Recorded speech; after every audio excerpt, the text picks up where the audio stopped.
Good evening, Randomania 2, and we are having another Final Fantasy Free Enterprise Lali-Ho League tournament match tonight. We have Y2Sky versus Gaming with a Wraith.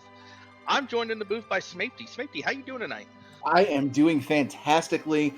This is it. This is the last week of the Swiss round. It is make or break for so many of our runners here. Remember, they need to have 4 wins in order to qualify for that all-important Swiss round, or excuse me, the bracket round of the tournament. So one of these runners is their tournament dreams ends tonight. One will be moving on.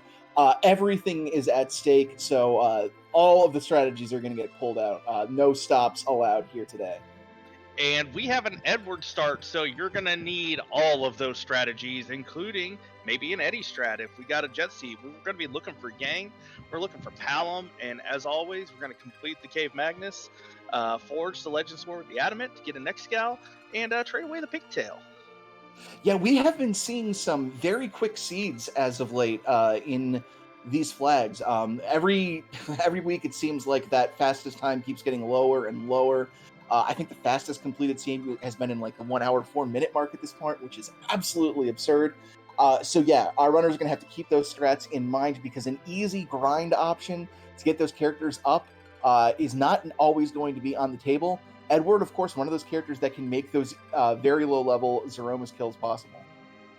Yeah, so if you're running this seed and you're thinking, man, I really hope I get a strong character, like a Kane or a Sid, and these flag sets, they're really great to have because we get that dwarf kit that lets you get a dwarf axe, a strength ring right out of the gate. That would really help Eddie out, I feel like. Yeah, absolutely. We have seen Edward get his hands on some really good bows and arrows early in game. There was a match just a couple of days ago that I got to commentate on where Edward basically carried the early game with a elven bow and some of those Artemis arrows. Things like that can really make him valuable early on, but you do have to kind of struggle to get there. You do have to have a bit more luck than if you had a more powerhouse character on your side. That being said, we do see Palom is in the character pool. He is a very great character to get early. Just needs one boss kill under his belt to start getting the power that you need to really tear away at the early game. So if our runners can come across an early Palom, that could be the shot in the arm that they need. Yeah, and don't slouch on Yang either. He's not going to start off all that great until you get some of his elemental claws, but we do have that strength ring, and he'll speed up real quickly as we are off. Well, that's one twin. Maybe not the one you wanted to see, but Porum, at least you've got your white mage squared away, and that was a hook start. So our runners are going to have another character check right off the bat without having to beat any bosses. So that could be crucial right now. Normally, I would not want to see that hook right off the bat, but with this party, you definitely want to get a third character as fast as possible because this is not a powerhouse team. This team would struggle right out of the gate, probably to do Hobbs, depending on who's up there. Yeah, absolutely. You basically have to be carried by whatever character shows up in that fight in Hobbs to get through. Going into Evelyn Cave early has a lot of benefits beyond just that character. You get to take a peek at what the shop is looking like in Evelyn Cave. You're also going to be able to maybe sneak in some of those chests. If you can find out where that Staleman Trapped chest is early, you can save scum out of it and get some of that decent loot in Evelyn Cave that can really help your characters out. Yeah, as we're seeing divergence right away, Gaming with the Wraith checking out Baron, gonna see who the character is. As Y2Sky is hitting the waterway, we find some ribbon early on, very nice. Yeah, Ribbon is really great. Y2Sky is finding a White Lance. If there's a Cane around, then he is good to go. So yeah, some really high tier loot showing up with this Wildish flag here. Oh, I like that Grimoire pickup from Y2Sky. That, depending on how well you roll that Grimoire, that could end up carrying a fight. Stardust also really good, and then that was a Leviathan as well. We know Rydia is in play over at Baron. This could be another strong Rydia seed. Oh yeah, a lot of good loot here. That's why a number of our runners here in the Swiss flags have been coming here with this T Wild flag or T Wildish flag. I'm sorry, finding a lot of things here. We will see where Y2Sky decides to go as Gaming with the Wraith is doing some shopping. Yeah, I'm really excited about that Leviathan and Rydia showing up. She's been seeing a lot more use lately. We've been getting a lot of Rydia carrying us into the endgame. That was a twin on the bed. I did not get a peek at the color of the cloak, though. I'm not sure if you were able to. I missed it as well. So maybe somebody in chat saw maybe which way the ponytail was facing. Yeah, it's a matter of remembering the ponytail direction and maybe getting a glimpse of it. I think you get like a pixel or two of cloak that you can tell the color of there. Get somebody saying they think it's Palom. Xenocat saying Palom. Okay, so that's very potential there that the Sand Ruby is going to be vital to completing this seed. And it's good knowledge to know too, in case maybe we don't find that Sand Ruby until the moon, we don't find another Palom. That's going to be good to know in case you're waiting on that last objective. You know, once you have it, that final objective is going to be waiting for you. Yeah, absolutely. And if there's an early Sand Ruby, getting Palom up to speed to carry your middle and late game could be great. Ooh, there was an Aegis shield on Y2Sky. This is like early Kane gear with that White Lance, Aegis shield, a couple other things were really nice that I've seen. Really hoping to see a Kane on Hobbs, I think, or in the hook route. Yeah, Aegis shield is a wonderful piece of kit for both Cecil and Kane. Lots of magic defense on it, which is very crucial during the Zeromus fight. Since that is pure magic damage, Aegis shield does wonders for them. They already have high HP. It's going to deflect a lot of that damage to that Big Bang and just make them all the more survivable. Yep, and we're getting our first look here in the hook route. Game with the Wraith doing a save up top. Gonna be picking some chests to see if maybe he can find that Staleman chest early on. Yeah, the earlier you find it, the better here. The deeper you get in, the more time you're going to have to go back here. Ideally, you get it in the first few chests. Doesn't look like that's happening. Game with Wraith going right past the shop and just going right on to chest checks here. Probably hoping to just run across it and then check the shop on the reload here. Yeah, this is not a bad play, especially because you're going to be walking out of here anyway. We don't have a character with exit or warp. So gaming with a Wraith is either banking on finding the stale chest early so that he's not going to lose a lot of time, or, you know, he's going to find it late and we'll just be able to walk it back. And that is a Dark Knight Cecil on Mount Hobbs and fighting Dark Knight Cecil. I believe our Mount Hobbs is a little confused here tonight, ladies and gentlemen. Do not adjust the vision. You are not seeing to. This is. And well, that's it's not exactly a character you're looking for power here in the Evelyn Cave here. Again, do not adjust your television set. You are seeing two of the same. So Cecil is an interesting pickup. We really don't have the means to get through ordeals right now. But on the Wildish flag set, it's very easy to get Cecil geared up very quickly and have him become a staple of your offense. But again, we need that offense now. Yeah, and real quick shout out, Free Enterprise. Welcome to the race. We just got underway. If you are coming from a previous race, please do not have any spoilers for that. For anybody who is here, maybe missed the ending, would like to catch it on the VOD. But yeah, we have a hook start with an Edward Porum and a duplicate Edward in the hook route.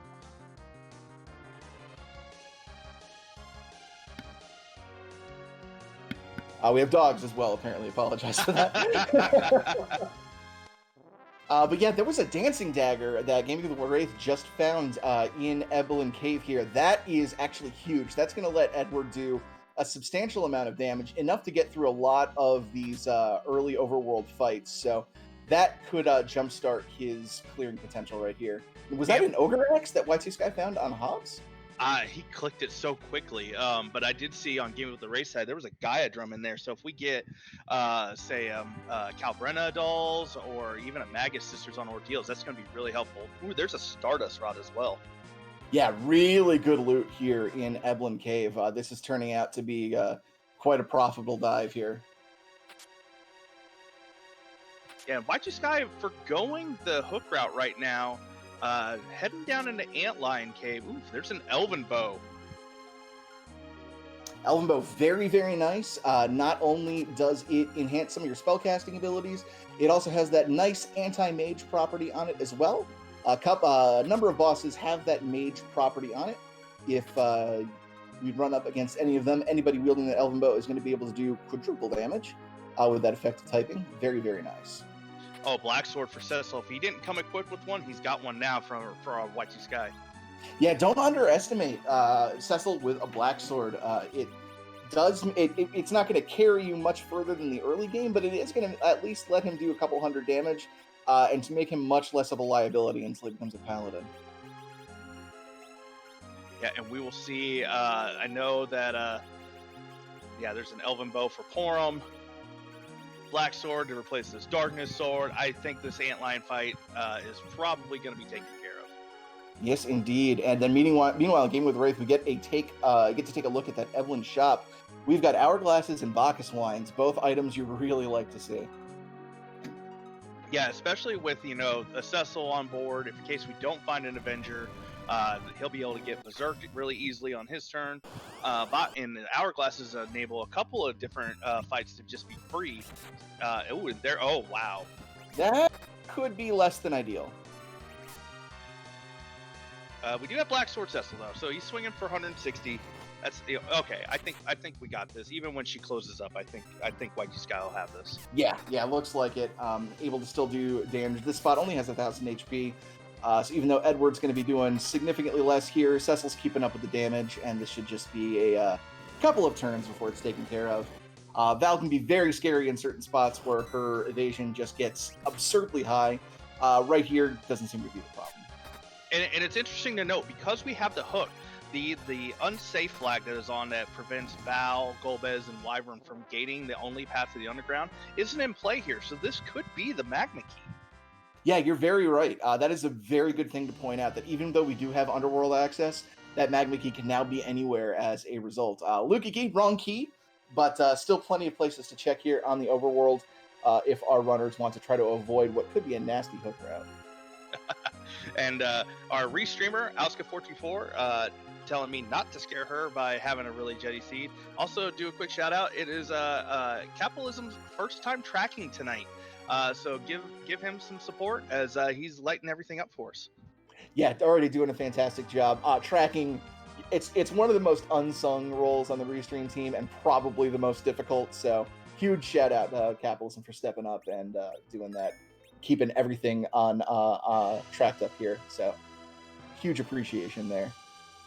Yeah, Y2Sky's still leaving that hook route hanging. That's really interesting to me because I would think even with this party, you want a fourth character to get up Ordeals.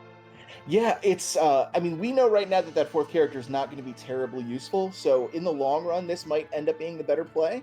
And you know what, like we said, this is an elimination match. So, the idea might be, let me try to do whatever I think my opponent, let me try to do things other than what I think my opponent's going to do to try to get an edge here. And so I don't hate this play at all. It's definitely atypical that you would want to go look for extra power as soon as you could, but it's not hurting him so far. D-Lunars here at the Fabul Defense. This is this can be a tricky fight. We do have Cure 2s though to get through it, so it probably won't be too terrible. They are weak to these curatives, they're taking the damage, but with wrong party comps, this fight can take you out. Yeah, if you're relying on the fight command for your damage, and like this team would be ordinarily, if not for that undead typing there that we're able to take advantage of, yeah, this fight can go south very, very quickly, because then you trigger its AI flag that puts it into wall and reflecting virus mode. But yeah, Y2Sky very, very wisely avoiding that and is going to get through this fight relatively painlessly. Hopefully he'll be able to find where those Cure 2s are sitting out in one of these shops to be able to replenish, because that was a good chunk of them, probably 7 or 8 of them, I think. Yeah, probably feeling a little okay with Cavalier about their usage because you have a starting White Mage in Porum. But yeah, items are very, very reliable source of healing that you want to find. Heroin Robe, that's a very interesting pickup when you have a Porum in your party already. Yeah, if you want Porum to dish out some damage instead of heal the party up, a Heroin Robe is for you. Oh, and it pairs very nicely with that power staff. And if that already wasn't an Ogre Axe, there's definitely one. That is a wonderful item to put in Cecil's hand once he becomes a Paladin. Extremely high accuracy for an axe, and since it's an axe, it hits like a truck. So very, very good item to have on hand. And unlike a lot of the other axes, it's one-handed, so you can still equip that Aegis shield that we found earlier. Yeah, that is an excellent point. That'll open up Cecil's defense if you want to do some Cecil cover strats, which can be very useful in the event of a hook route. A lot of bosses can be cheesed just by abusing the fact that they only have physical attacks, and Cecil will automatically cover characters that are in the HP critical status. Just put Cecil in the back row to multiply his defense, and you can just get through a lot of fights that way. It looks like Gaming with a Wraith may have forgot to put that black sword on his Cecil. Still wielding the darkness sword there. There it goes. Yeah, quick adjustment there, and Cecil will be putting out the damage here. Y2Sky, going to mount ordeals, wants that paladin now. I do not blame him. He's got a dancing dagger, has a black sword Cecil, has forearms throwing cure 2s for a lot of things that he's going to find up here. I think he has no problem. There's a curse string as well. Yeah, that curse string is a nice thing to have that's going to take a lot of weight off your shoulders as you're going into the end game and starting to worry about things like your agility anchor and agility manipulation. That curse string opens up a ton of options for making sure you're at optimal agility for that Zeromus fight. I mean, don't you have to understand what agility manipulation is to manipulate your agility? Actually, unbelievably, no, you don't. I don't understand agility, and I feel like I'm manipulating it sometimes. As long as you have the illusion that you're in control, then you're in control. Welcome, Commander Leonhardt, with your raid. We've got a great elimination match going on. Very low-powered party right now, so this should be a very interesting one to watch. Yeah, we do have an Edward form start with a hook as our starting key item, with a duplicate Edward in the hook route. Oh, there's a blue robe on ordeals. Is this the Gauntlet or Water Hag? It is just the Water Hag. Probably something you want to see right now. The Gauntlet might be a bit much for this team at this point. It would be a great amount of experience, but Cecil would just sacrifice all that experience immediately when he becomes a Paladin. So Water Hag probably ideal, right? Oh, absolutely. Especially on the hook route. You want the hook route, on ordeals. You want ordeals to be as free as possible, especially if you're relying on some of the gear you found to, get that Paladin Cecil going right away. Yeah, absolutely. Water Hag is down, and would not surprise me if Y2Sky just decides to skip the safety save and go right into the next fight. Yep, Water Hag, one of the easier bosses here in Free Enterprise. 3 hits and it's done. Just has to talk a little bit, and we got a Leviathan. This could be a little bit scary. Those Ice 2s in his caster phase could hit very hard here. We do have some of those Star Veils that we might be able to get up to get the Reflect out here. Let's see. Yeah, we're going to Berserk up Cecil for damage. Oh, nope. Berserking that Heroine Robe, Power Staff, Porum. Never mind, yeah. Go for it, Porum. Bonk all the things. Yeah, I personally like to throw up a Star Veil on this fight. The magic power here is surprisingly high. The theory is Mylon Z was supposed to actually do some magical attacks during his boss fight, and that's why it is so high.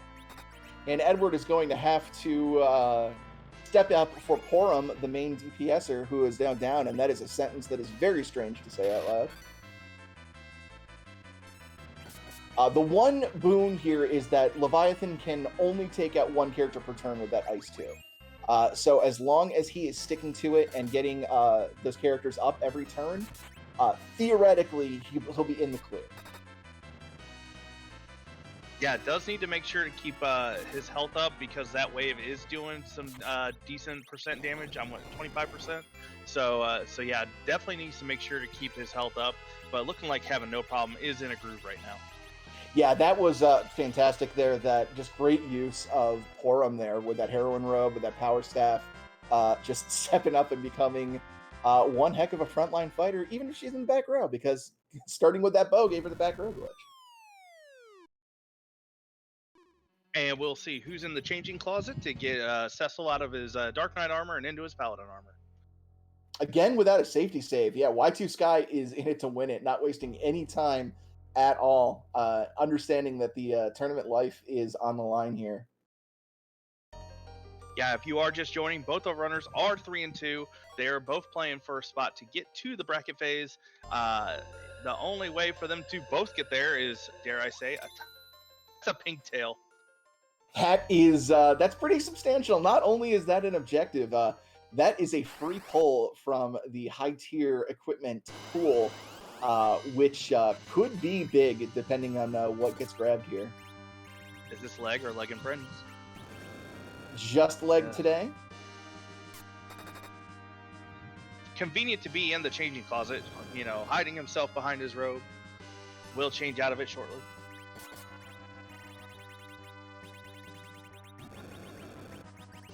Oh, what if that pink tail is a crystal sword? That would be, I think that would be the ideal thing to pull right now, but there are a number of things that could show up there that could be very, very nice. Gaming with the Wraith is in kind of a really strong position here just from having that extra character. That's one extra target for those Ice 2s, so should have a pretty easy time of this as well. Doing some decent damage with that Dancing Dagger. Yeah, Dancing Dagger, really nice early game. Consistently hitting 300 damage. Just needs to get the party up. Has the Star Veil out. Yeah, not only is that Star Veil protecting you from the Ice 2s, but it is also doing a lot of damage back to Leviathan in turn. So we're seeing two vastly different strategies here, both of them turning out to be pretty successful.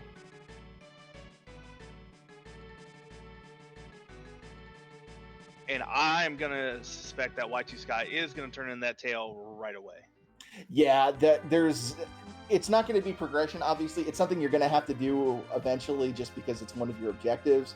It can't really lead to anything, but just the fact that the item you can draw is so potentially powerful, I wouldn't want to leave that on the table too long here. But now it looks like Y2Sky wants to take on Baron first. Has an Odin there, has a Rydia there. I don't hate it. I would like to see maybe the reward from the pink tail first, me personally. But we'll see. Maybe Y2Sky's got a good routing plan. Gaming with Wraith is to the Leviathan, though. Going to be heading right in to get his Paladin Cecil. Ooh, Samurai Bow, not a bad pickup. That is a immediate upgrade for our Archer Bard here. And remembers there's an Odin here, so switching over to those lit arrows. Oh, nope, charm arrows. Yeah, this Odin only has 400 HP, so probably not going to want it set up specifically to beat him. He should go down fairly quickly here. Yeah, one bonk from Porum. And those charm arrows are going to be more generally useful against whatever's going to be in the second spot, most likely. And it is one of the guards. It is two of the guards. Good fight to have here. French vanilla for these guards as well. Don't get any XP, so you'd like to have seen something a little bit harder.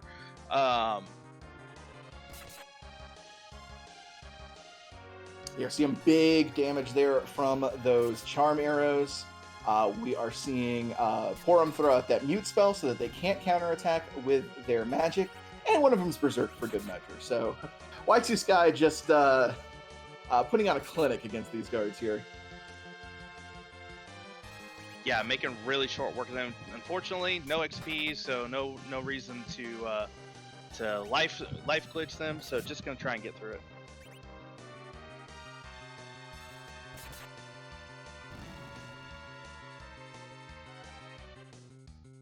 And he is through. We're going to get a peek at what has been waiting here in the Baron Inn. The Baron Key. So we might be staying here on the surface for a little bit longer. In this flag set, I am a fan of Baron. There's a lot of bosses, 3 bosses, a character check, and 2 key items, potentially if you take the Odin basement. So this is a good check. I like it to do it right after Baron Inn 2. I think this is a good spot for Y2Sky. Yeah, when you've got Rydia now with Leviathan online, there's a decent chance you might be able to snipe the Odin spot, depending on what boss is there, a little earlier than you might ordinarily be prepared for it.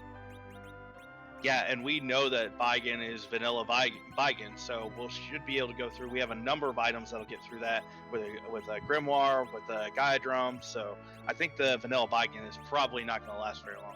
Yeah, right you are. And then if the Odin spot ends up with something with a lot of multi-target in it, something like the Calcabranadals, where the HP is going to be split among 6 targets, yeah, that Leviathan equipped Rydia is going to look really juicy in a fight like that.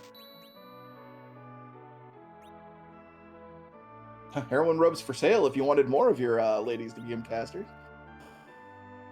I mean, who doesn't want to just give them all bows and arrows and just let those arrows fly? Quint. lightsaber for sale as well if you wanted to upgrade Cecil's hardware. That might be a little too pricey for something that can be outdone. I think the Ogre Axe is probably good enough right now. Oh, indeed, for sure. That is definitely, you don't want to drop that much cash for a light sword, especially with a pink tail in your pocket. You want to turn that in before devoting to a lightsaber. Yeah, completely agree.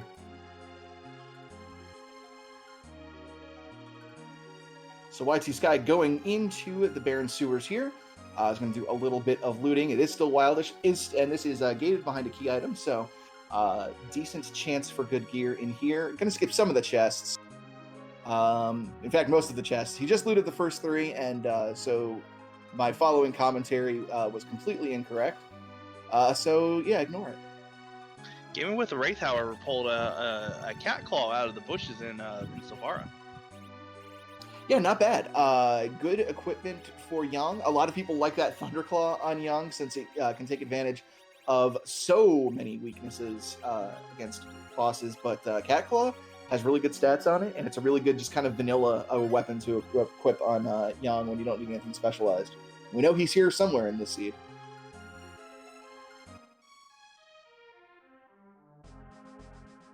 Yeah, I like finding a good cat claw early, especially if I'm strapped for cash. This is worth quite a bit of money. Yeah, and we do have that quarter sales price going on, so you're not as overflowed with gil as you might ordinarily be. There's our vanilla buy-in. Yeah, Rydia won't be able to, just knock Vigan out with Leviathan since she's base level 1, doesn't have enough MP, but if she can live through this fight, that will go a long way to getting her to Leviathan status. Yeah, very, very good point. Still need that experience on her to get her up to speed, but since she does start at level 1, that's first few levels are very easy to come by, and that MP is going to start creeping up very, very quickly. Of course, she has to live through the fight, but we'll worry about that when we get closer to the end of it.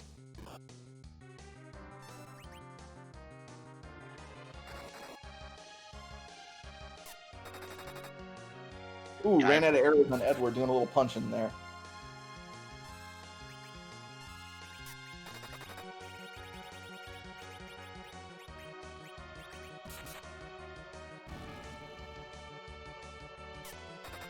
Yeah, I got to scramble to find some new arrows, throwing the lit arrows on.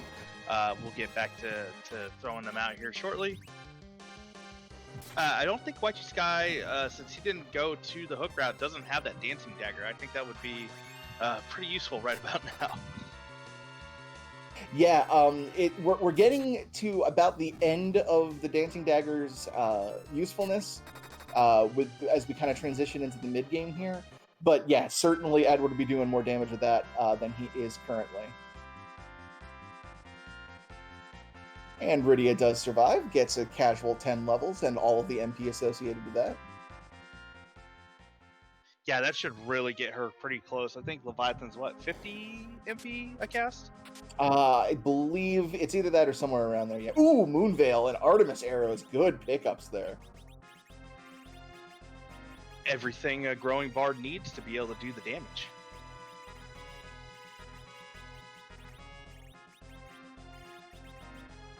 Just a Lilith Rod for Rydia now. Decent staff. We know, however, that Gaming with the Wraith was able to pull a Stardust Rod out of Evelyn Cave. So when Gaming with the Wraith gets their Rydia online, she's going to have a substantial amount of power.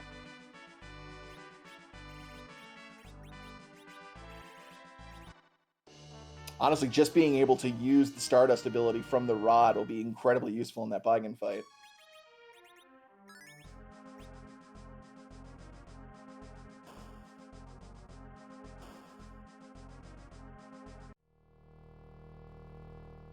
And let's see who the king really is today. Oh, it was a Sparkle the whole time. Oh, not what you want to see here. If this ends up being a Blarg. Oh, yep, this is still an Oscar seed. Don't worry, folks. I was concerned there for a little bit. Very, very good job there, run buffering, able to get the Star Veils out. This should be survivable here. Yeah, Wyvern's here. Mega Nuke does quad 9s. It's one of the early spot, or yeah, one character got quad 9s. Very powerful Mega Nuke here.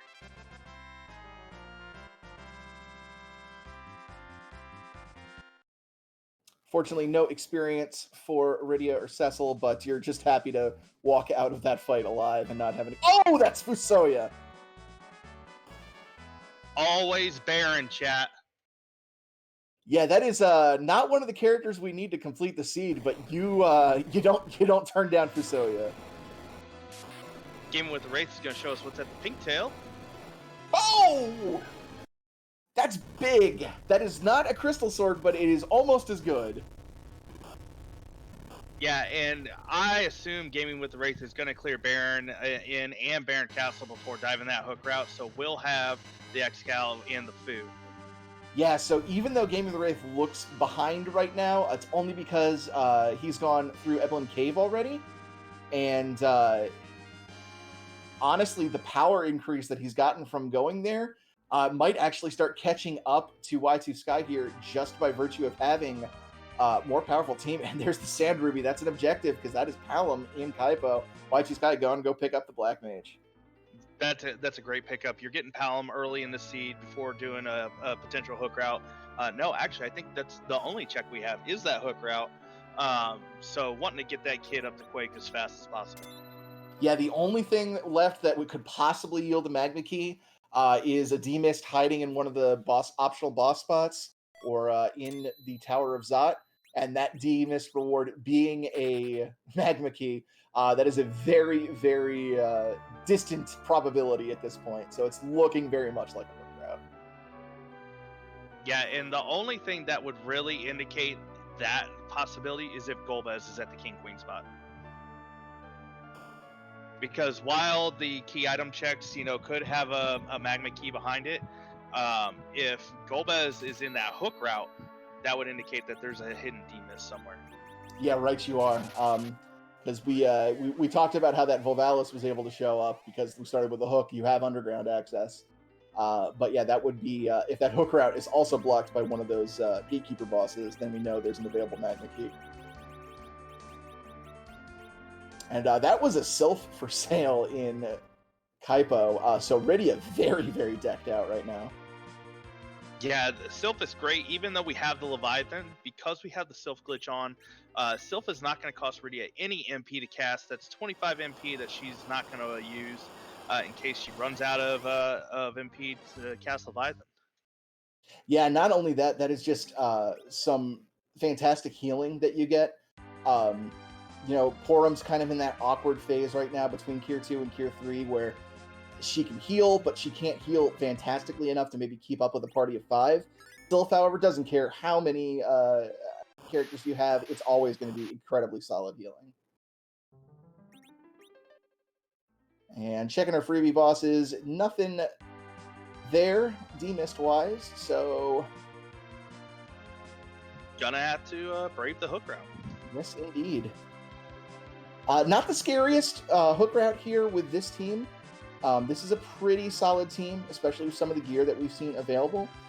So I don't anticipate our runners struggling too much unless there's something particularly nasty there. Something like an Evil Wall or a Cagnazo could really make our runners sweat here. Yeah, we know that the Rubicon spot is the karate fight with this Paladin Cecil. Gonna breeze through that pretty easily. That's a free fight. So it's just going to be a matter of what's at the King-Queen spot.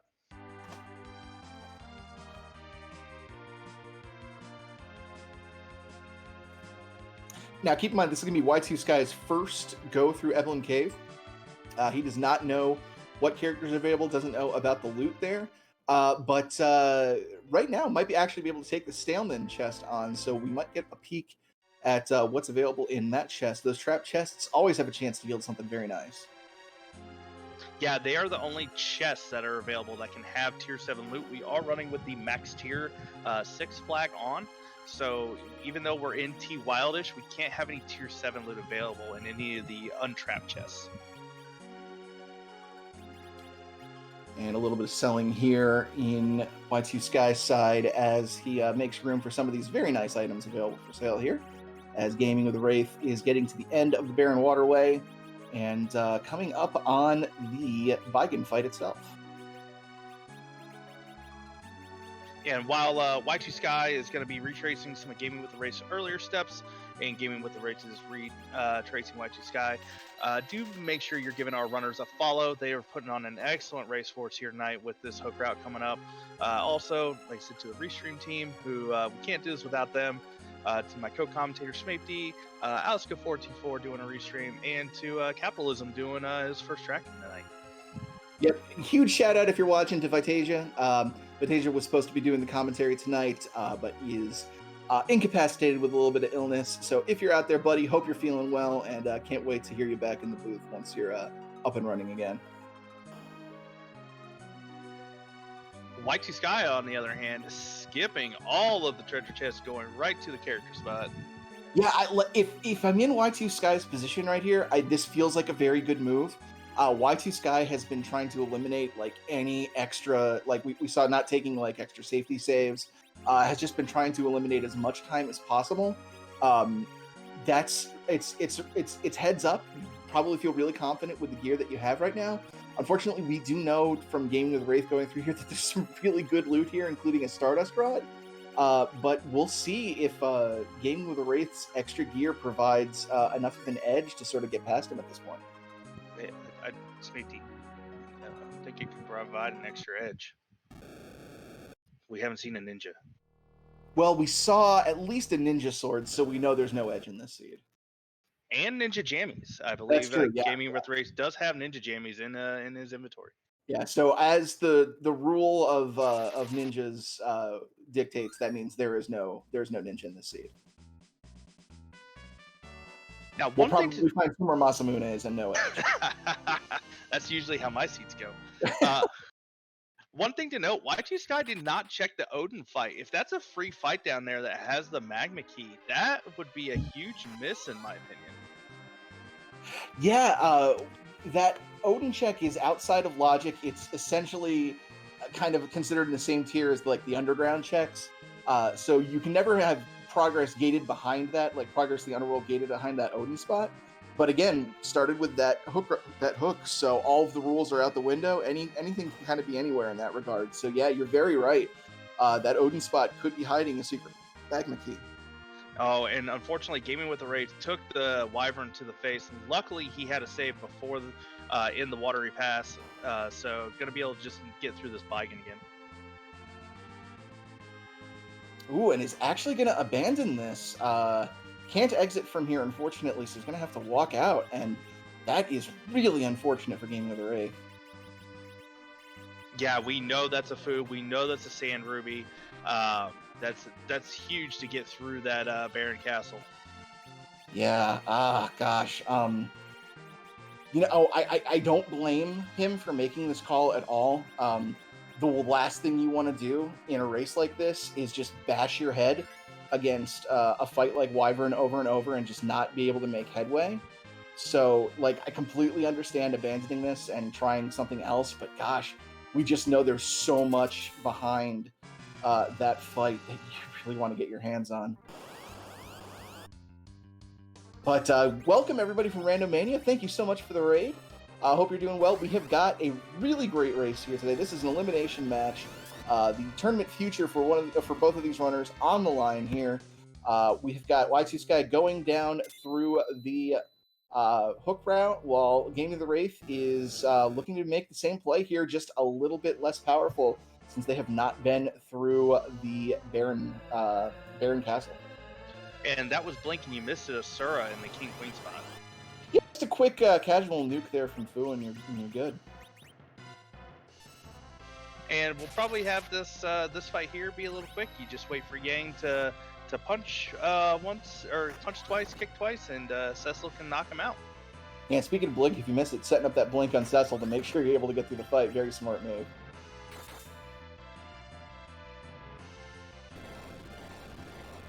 There's the ouch, and the fight is over with the storyline trigger. Gaming with the Wraith looks like to be chest wants a little more XP first party. Yeah, don't blame him. Going down the hook route here with that team would be looking for experience as well. We'll probably loot out Upper Babel and get that Mad Ogre's chest as well. That's some really good experience there. Characters like Riddy are really going to appreciate that. And I don't think Gaming with a Wraith actually went to Watery Pass, so doesn't have the Leviathan summon.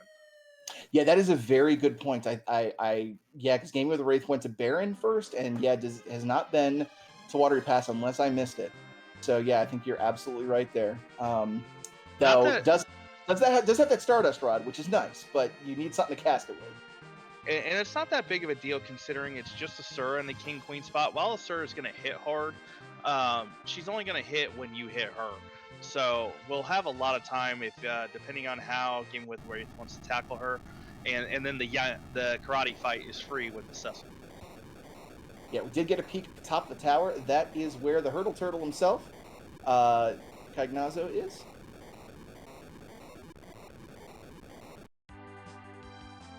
That's a new one. I hadn't heard the Hurdle Turtle. Is it because it's like a pun on like hurt? You know? Well, yeah, because he hurts, and he's often like a wall and a seed, so he's a hurdle, and it rhymes with turtle. I just made that up. That is copywritten, but I'll allow you all to use it. I'm stealing it. It's fine. No, you're allowed to. It's fine. Excellent. Just make sure I'm credited. Okay. I probably didn't make that. I'm totally gonna forget that you made it up like 5 minutes later. Going to Dwarf Castle here on Y2Sky, probably just going to be a shout check. Imagine wants to get some of the freebies out of the way first. But we still have a character to find, and there is a character to be had here in Dwarf Castle. So, no, going to go right for the check here, and it is a Sparkle. Yeah, I like this check with this food. This is a nuke in Cecil X Cal Swing.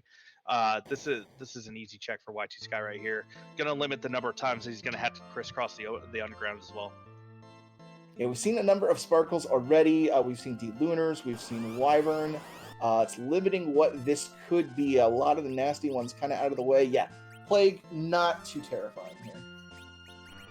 Nope, like I said, this is a nuke in an X-Cal Swing, and Y2Sky will be through here.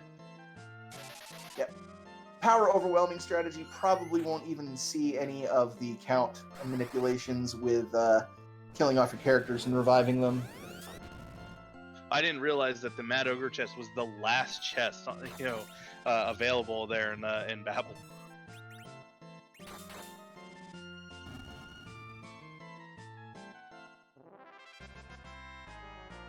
Oh, apparently it took 2 swings of the X-Cal instead of 1. That's how you know there's room for improvement. For me doing math or the team? For the team. Your math is impeccable.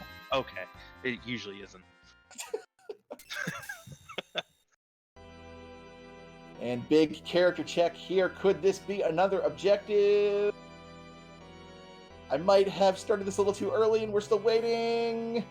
It is Tella. I mean, interesting. Getting rid of Porum for Tella here.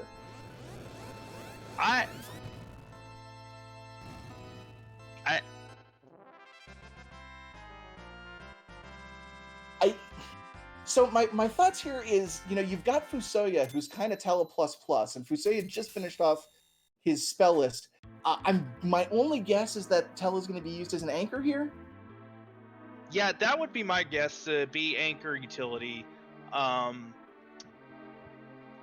don't know. Definitely. I can make arguments either way. Yeah.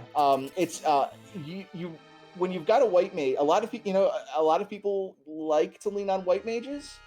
So yeah, it's maybe a little bit of an unorthodox choice, but I like it. Maybe just planning on nuke on Palom, nuke on Rydia, and not planning to see more than one big bang. Because there's an adamant. That's big. That's one half of another objective. So Y2Sky is just soldiering on forward.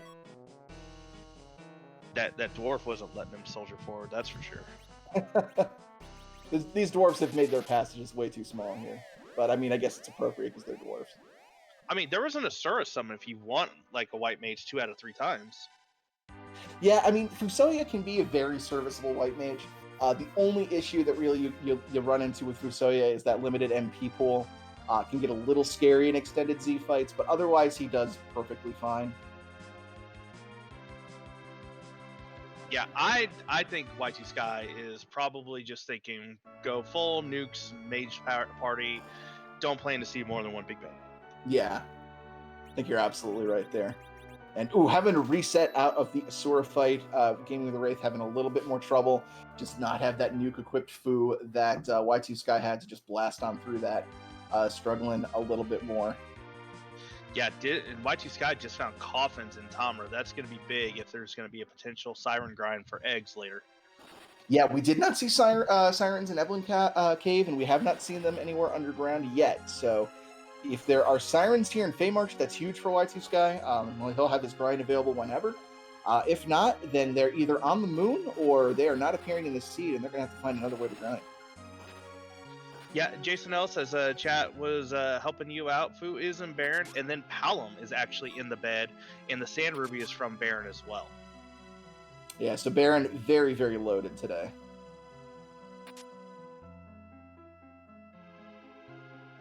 Oh, that's a Darkness Crystal. That's huge.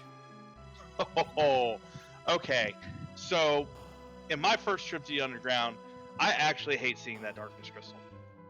Because now you've got a choice. And with this party that Y2Sky has, granted we don't have a lot of key items, Y2Sky could be very tempted to go up to the moon. Yeah, there's just such a density of key item checks to be had up there.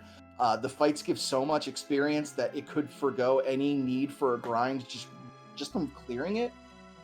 Yeah, there's still a lot of the underground to check, but if you're Y2Sky, the moon is looking more and more tempting. Speaking of tempting, there's a bonus round in there. That's not a Feymarch I want to see. Yeah, nothing about that is free. Nothing about that is fun. But that's 3 potential key items in 2 bosses there. That's hard to ignore. Yeah, that is. I think with this party you have to take that Demus.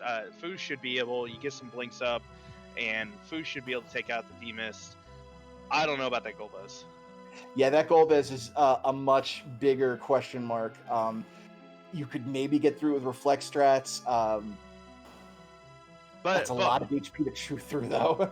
but Y2Sky has the majority of his Star Veil still available.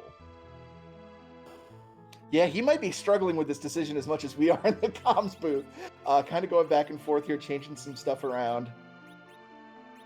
Yeah, if Y2Sky can get through the first round by keeping Tella and Fu alive, then that fight's free. He'll have blinks up, and we'll be able to take out Demus. The Golbez, on the other hand, that's some luck. Yeah, this is gonna be very, very interesting. Gaming with the Wraith, however, is through the Asura, gonna take his first crack at this karate. Let's see if he can get the ouch. And here comes the black magic. Interesting. Not going for a safety strat. Maybe having Fu with Blink. Yeah, I believe he set up a manual cover from Cecil on Fusoya. Rydia's not going to get her spell off.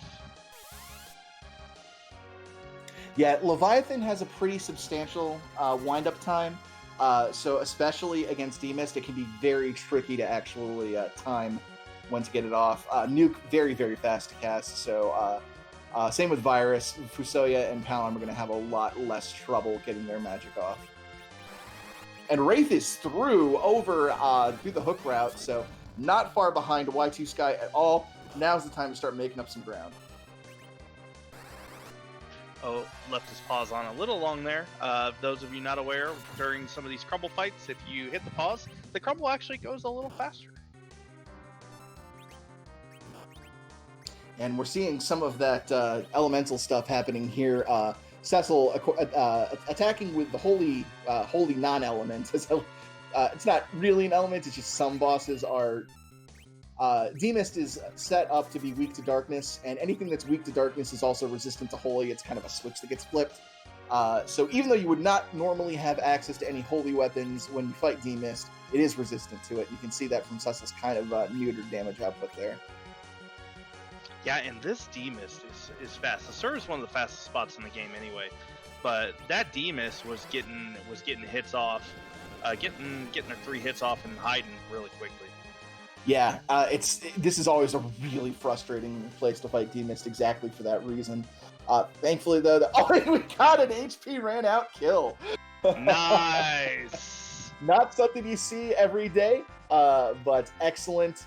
That is 2 key item checks for Y2Sky. That could be an enormous amount of momentum here. Not progression, but you don't hate to see it when you got a Cecil with an Excalibur.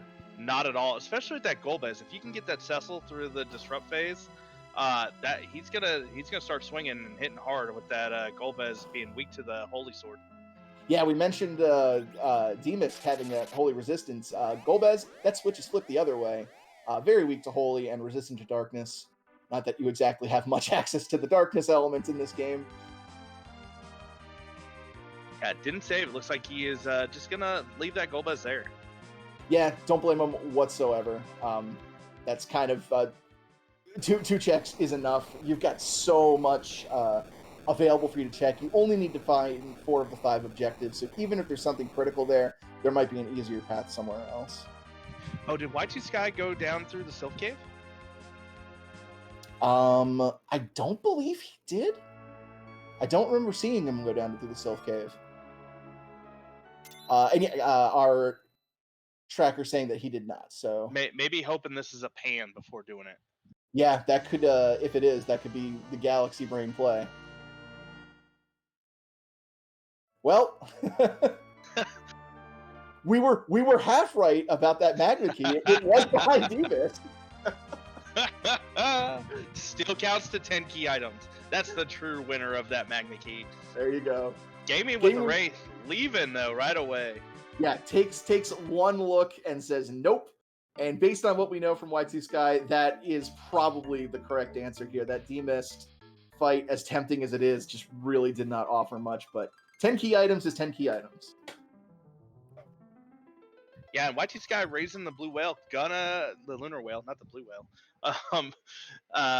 Gonna check the character up on the moon, and we'll see what else he decides to do. Maybe still hoping for sirens? Yeah, that's going to be our last place that we're going to be able to find them for sale is going to be on the moon. Even if th're not there, you got to check out the moon character. That could be our Yang that we need for an objective. And, as powerful as Y2Sky is, might be able to start making some of these moon checks. I would not put it past him to make that play here. Yeah, if I'm going up here, I'd like to take a couple checks. I want to check K value myself. With Nuke Fu, you've got a number of fights that are going to be takeable here up in the moon. Yeah, a fully powered Fu would be enough to get you through some of these moon fights, but you have also got Excalibur Cecil with some really good gear. That's more than enough to make some headway on the moon. So if that is indeed what he is doing, I like the play. Gaming with the Wraith, similarly, going right into Dwarf Castle, we know what that's about to get him, so. Yeah, and Ninja Debugger on this flag set, I don't think that Sirens can show up in Coco Shop.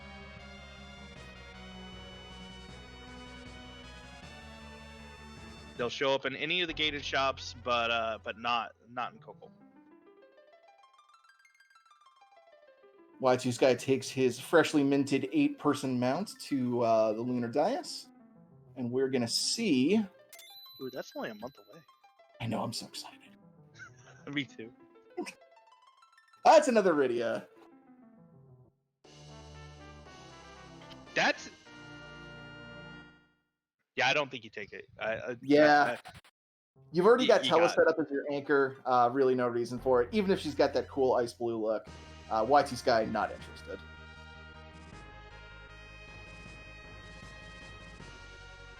And does Y2Sky go back? Nope. Might be checking the shop. Might be checking Value Cave. Yep, still a lot of options ahead right now. really got your fingers crossed if you're Y2Sky right now that you got Sirens here, because that's going to take care of your grind as well while you're up here. And there they are, bang!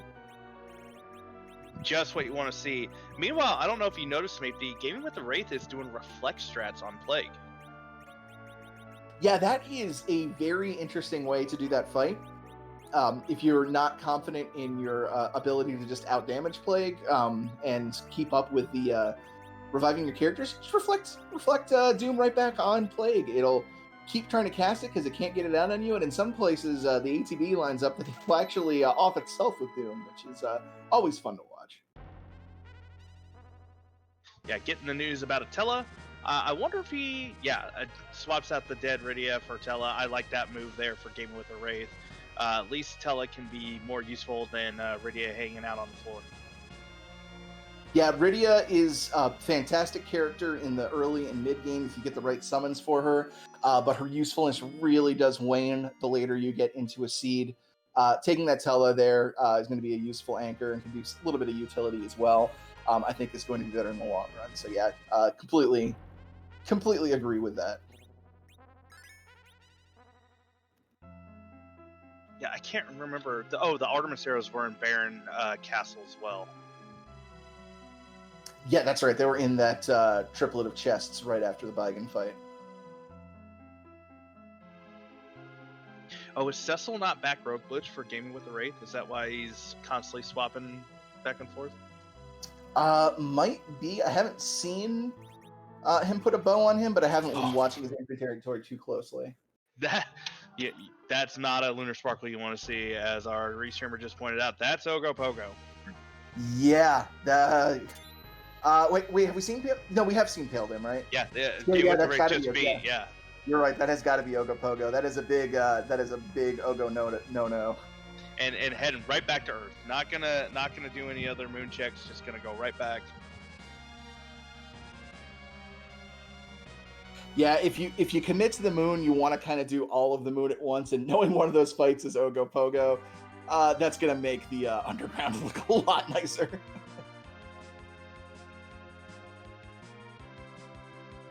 Yeah, so Y2Sky probably gonna head right back to the underground. Still has Sheila 1 that he can do.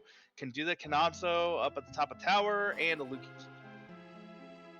Yeah, and one of the things about Lukaki is you're always kind of worried if I have no other grind but trapdoors, do I want to hold off on this Lukaki? Not a problem for Y2Sky. Has found those Sirens, so it's not going to have to rely on any of those terrifying grind options. Gaming with the Wraith still battling with the inventory boss. Has had that one pop up a couple of times. Yeah, it's one of the hidden terrors of Wildish, is you get so much gear that you want to hold on to, just in case you get the character that can use it. I know pack rats like myself get into the problem where the inventory just overflows too much. Yeah, I let my inner loot goblin fly. I am on average 80 to 90 chests of seed right now. Especially with T Wildish. But yeah, looks like Gaming with the Wraith is going to make a play on Aluka Cave. I like this right here. This is you get to make the key item check before you fight the boss. Since we really isn't any boss here that could provide us anything, we know where D-Mist is. You can just reset immediately out after you've made the key item check if it's not anything you need. Yeah, and we've already seen a number of rude bosses. There could still be a few here. Sheila 1 just giving a siren. There could be a few down here though that could give Gaming with the Wraith some problems, but not many.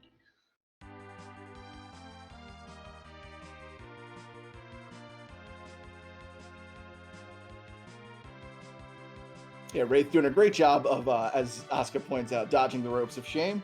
Not something I am very adept at myself.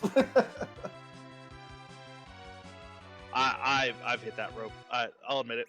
I've hit the rope of shame every time for me. It is mandatory. And we have some convergence. Our runners both in Luka Cave. Y2Sky ahead with a number more checks than Gaming with a Wraith, but everything has led to Luka almost. Yeah, this could be a very crucial key item check here.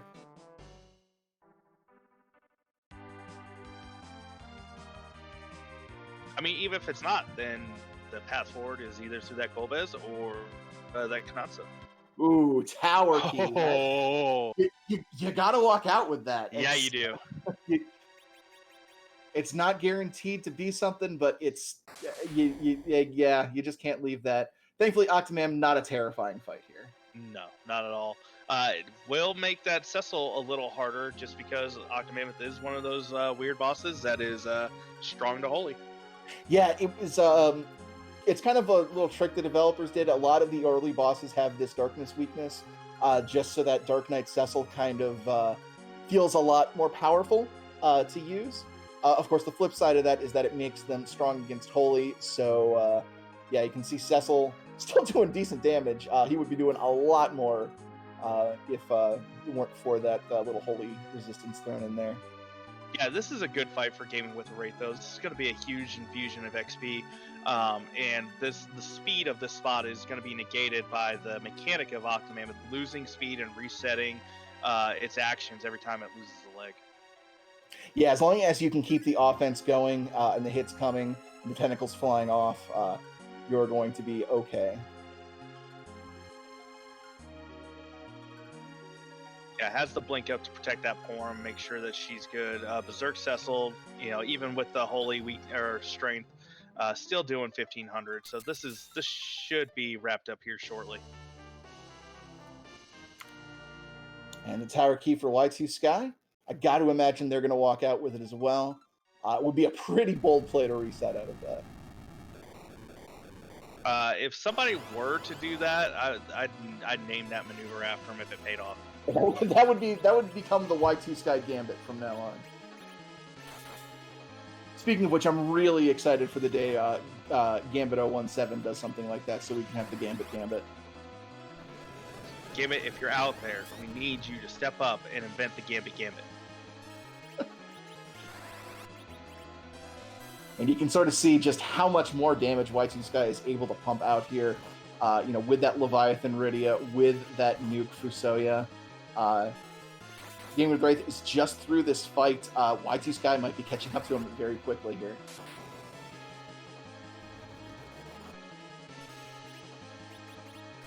Smitty chat's informed us that Gambit is racing, so we need to endear ourselves to Gambit from 15 minutes ago. Fair enough.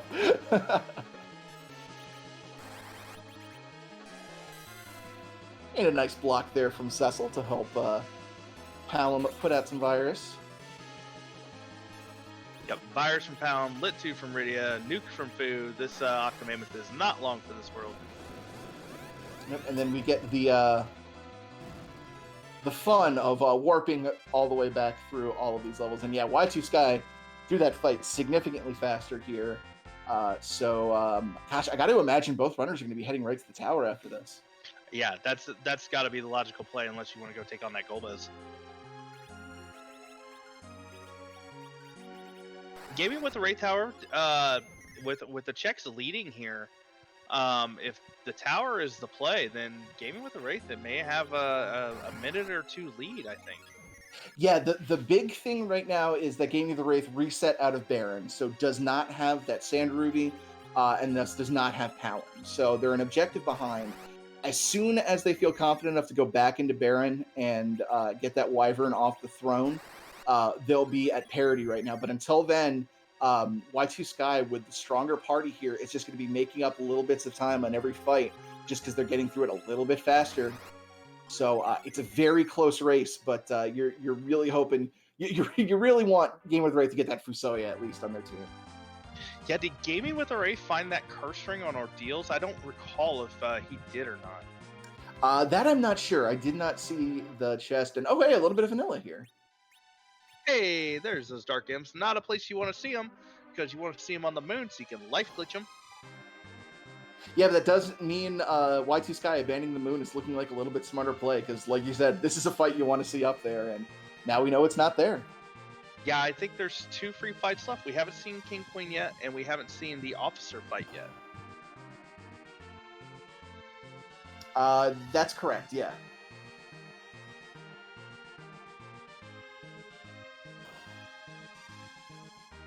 Who else would be on the moon that would be kind of free with this group? We've seen Mylon Z, I believe. Well, we've seen one blue robe. I'm sure chat wants to see another blue robe on the moon. Oh, yeah. Blue robe up on the moon. You never want to see that. Chat wants to see it. We're running out of bosses here on the blue planet, so it's looking more and more likely. Because we know that it's Cagnazzo up here at the top of the tower. Yeah, and our tracker and Restream are both pointing out that the officers were actually in the waterfall. Oh yeah, good point. Very good point. So yeah, not much room for anything free there on the moon. That is, if this comes down to moon checks, things might get nasty. And we will see how this Kanatsu treats our runners. Might be a little difficult. Oh, does have the curse ring. That answers that question. And it looks like doing a little bit of manipulating order here. Edward might be the anchor here. Well, one of the Edwards might be the anchor. Yeah, probably wants Tella to be available to sling spells for the lit ones. I don't think we've... if we have seen Thor Rages, I don't know if either of our runners have them.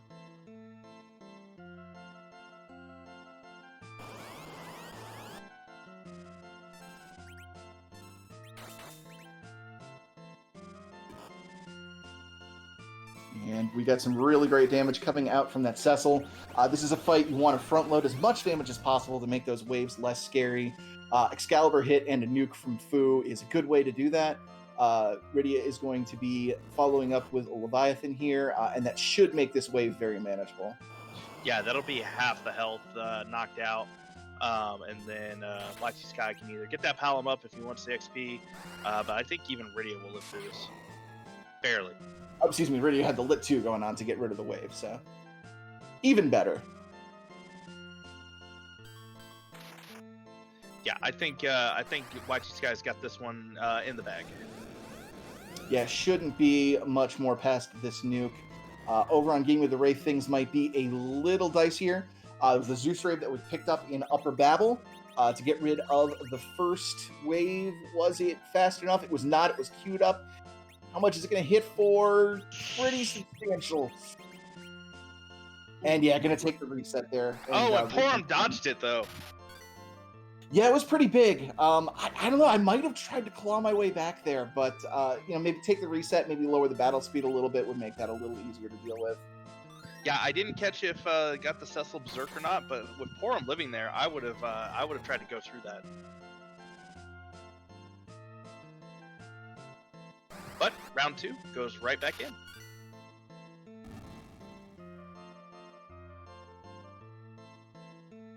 And down goes Cagnazzo for Y2Sky. Gonna get our first look at the key item here at the top of tower.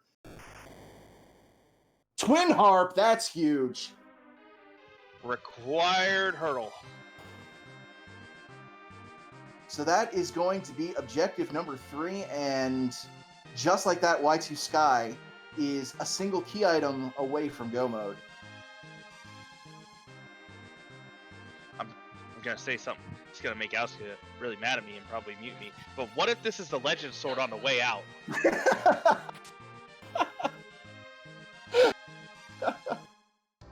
How dare you? Well, unfortunately, Y2Sky is going to delay us from seeing it, as Gaming with the Wraith is oh no, Gaming with the Wraith, no! Oh gosh, this is so heartbreaking to see. This is the second time Gaming with the Wraith is backing out of a fight that has provided progression. Oh, this combined with the Baron fight, and yeah, that's really not looking good.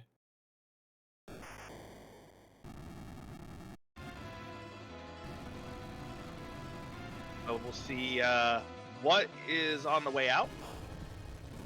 Yeah, we will get that. That could still matter for things. And if Gaming with the Wraith's play is to go to Baron now and take care of that Wyvern, it can get the seed right back on track for him. Because that's going to give him that Fusoya. Fusoya will be completely powered up, be able to get through any of these fights, and we'll be back to approaching parity at that point if that's what Gaming with the Wraith decides to do. Party Rock acquired. Ooh, and Yang could be up there, which would really allow Gaming with the Wraith to get back into this. Won't need that Twin Harp. Exactly. Yeah, that is a very good chance. That's 2 character roles that you get up there. So that's looking very, very tempting. And yeah, if one of them is young, then this has just become a race with different objectives for the runners. That's something I always love to see. Yeah, and I'm gonna bet that's Y2Sky's next stop too. That's a chance for either that last key.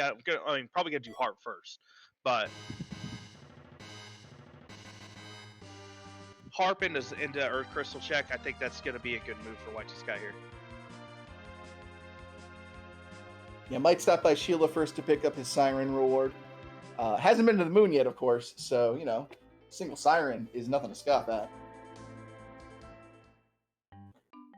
But Y2Sky is heading right for the harp. It makes perfect sense. There's a key item hidden behind there. It is an objective. Get your objectives done. They could always lead you to the end of the seed, so wasting no time in doing that.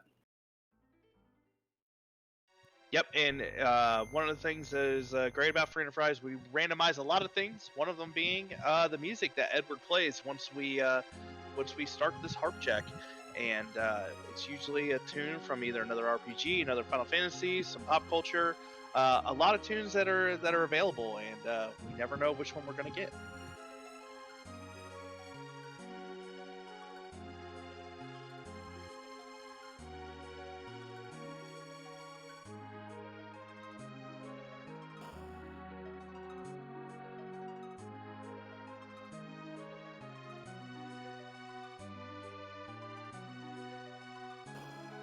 And the big whale is up. Game with Wraith going in and is going to go to the moon here and do some snooping around. Probably wants to check the character, wants to at least check the shop. I can't imagine they want to do much more than that. Not really in a position to really be poking at any of the bosses up here. Yeah, not with the key item count. Sitting at 8 key items right now. Gonna find this Rydia though, and we'll find the Siren. So might be thinking could do some eggs to kind of juice this party up a little bit. Yeah, and we also know coffins are available for sale in a shop as well. So eggs a very tempting target. Though honestly, Cecil's at the point where he might be able to one-shot eggs even with just a fight command. And if you want to sit through the animation, there's always Nick. But I'm going to go ahead and mute up here for a little bit because we are going to be listening to everyone's favorite bard give us some music here.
And Y2Sky is through, and that was Orin's theme from Final Fantasy X. Probably not a controversial statement, but my favorite soundtrack in the series. It is a good one. Has a lot of good, strong things going for it in Final Fantasy X. If you haven't played it, I highly recommend it. There's another character check for Y2Sky. Yeah, that's potentially huge. It's a quick check too. If it is a character, if it is that young, of course you got to sit through a lengthy cutscene, but it's worth it. If it's not young, you can reset right out of it. It would not surprise me if he beelines for that check. Gaming with Wraith found the Thor Rages too. That's going to make his Kanatsu fight a lot easier if he decides to go back up there.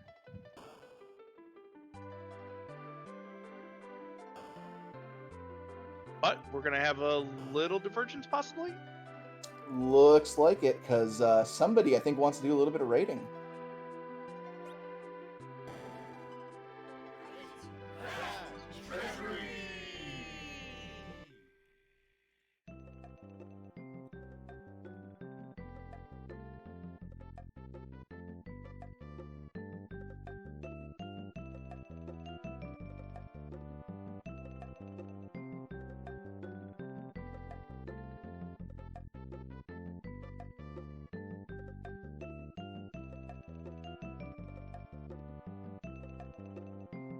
Struggling with the inventory, boss. There's so many good items in this inventory.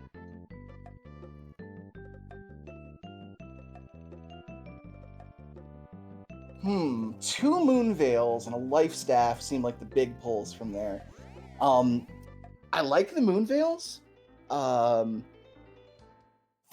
could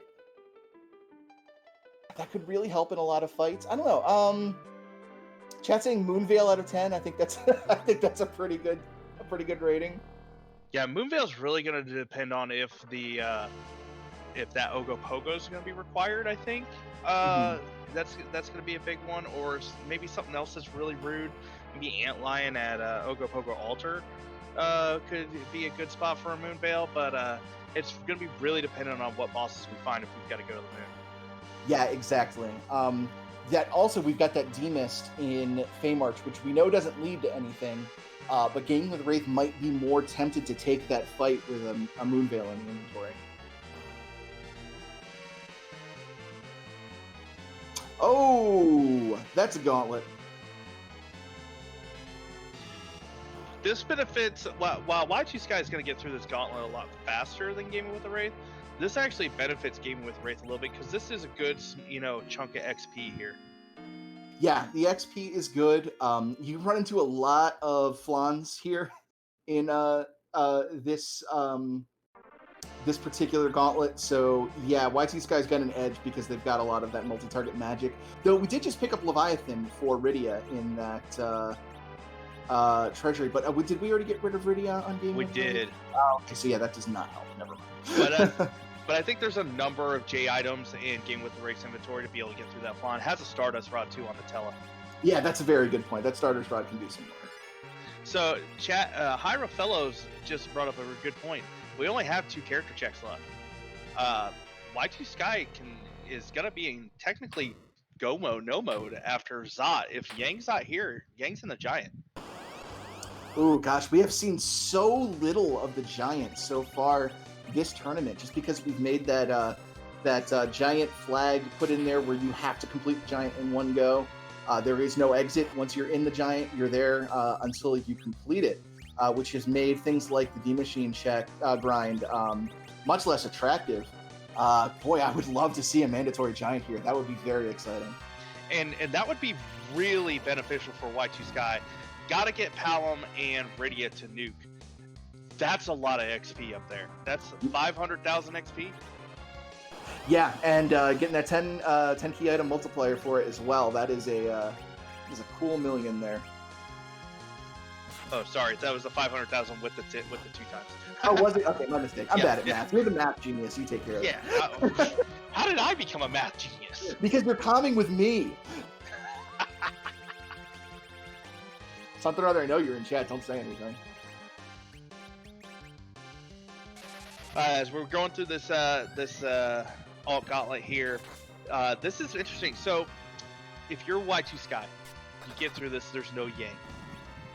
I feel like you have to do the giant. I mean, you can go poke around on the moon looking for a legend sword, or you go where you know is your objective. Yeah, we did mention that we've kind of run out of free fights, so the giant is going to be substantial. There's Rosa. That's not young, but I agree with you. We know that's where go mode is. That's got to be the play you make.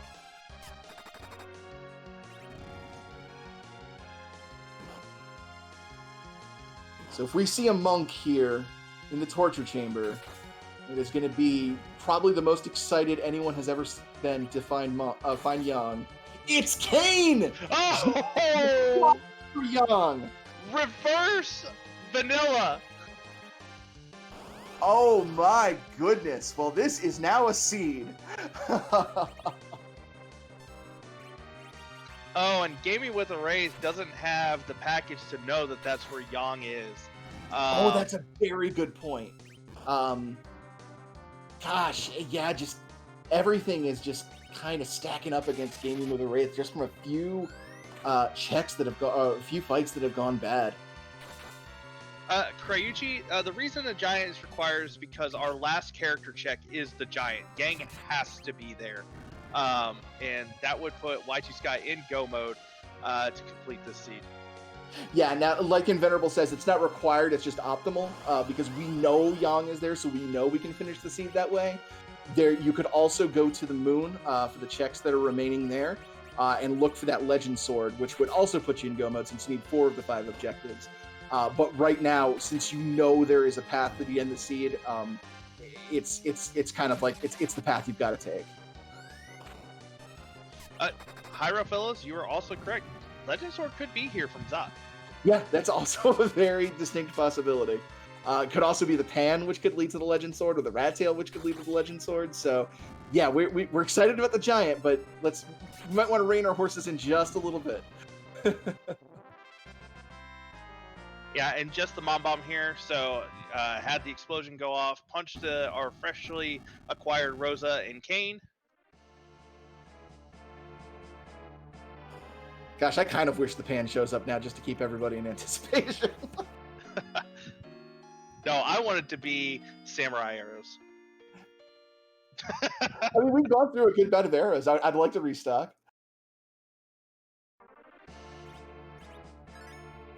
Oh, it's just steel!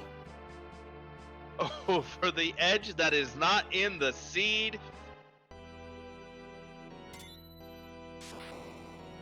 That is, well, we know the Giant finishes things here. What's Y2Sky gonna do? Oh, he's, oh, you're gonna... Don't take the sirens, Y2Sky. Alright, gonna flip some eggs here.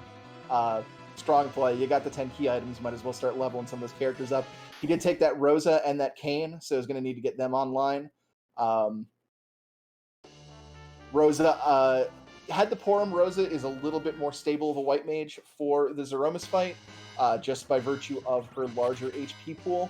Porum can struggle a little bit to get to that safety area where she's going to reliably survive big bangs. Rosa is just going to be a safer pick overall. And the one thing to note too, dump the Rydia, dump the Palom for this Rosa and Kane, so doesn't have to go to Nuke and wait for those black mages to get online. Just needs to get Kane up to a point where he can survive Big Bang, and yeah, and you've got that white spear for Kane. It's been sitting in your inventory since Antlion Cave, I believe. So yeah, you're good as far as Dragoon hardware is concerned.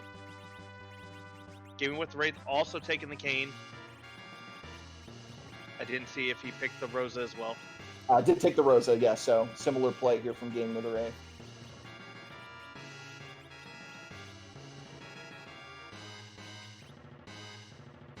Actually has both Porum and Rosa here. Yeah, it doesn't have the Fu, so that's, now 3 sources of Berserk. Yeah, I'm curious if Gaming of the Wraith is going to take advantage of the fact that this is going to dump him out back in Baron, and just immediately route back into Baron, because that could put him right back on the right track here. Would get that Fu, would get that Sand Ruby to pick up the Palom and get that objective. And that could start turning things around for him if he ends up making that play. Yeah, I feel like if Gaming with Wraith gets that Fu, probably runs back to the tower, knocks out Kanazo as well. Yeah, still going to be behind Y2Sky at this point, but that's the way you get back into things. The Giant can be a huge wall to overcome depending on what is there. It could be a huge equalizer for this team. So by no means is Gaming of the Wraith out of it. This is still a race. To answer Venable, I don't believe there are any life glitchable bosses left. We've seen Baron Guards, we've seen DMs, and we've seen Officer. Yeah, I am racking my brain to think of something else that could be up there, but I believe we have seen everything that could be abused for a grind already. Yeah, D-Smooth, the Dark Imps were in the cannon room, so we've already seen them. Yeah, good old vanilla dimps.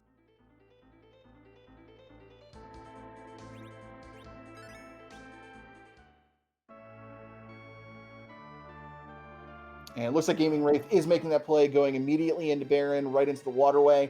This is big for him. This is getting back on track here. Going to start catching up to Y2Sky after this. So this is a really good play. Yeah, we I'm not gonna say it until he goes to the Giant.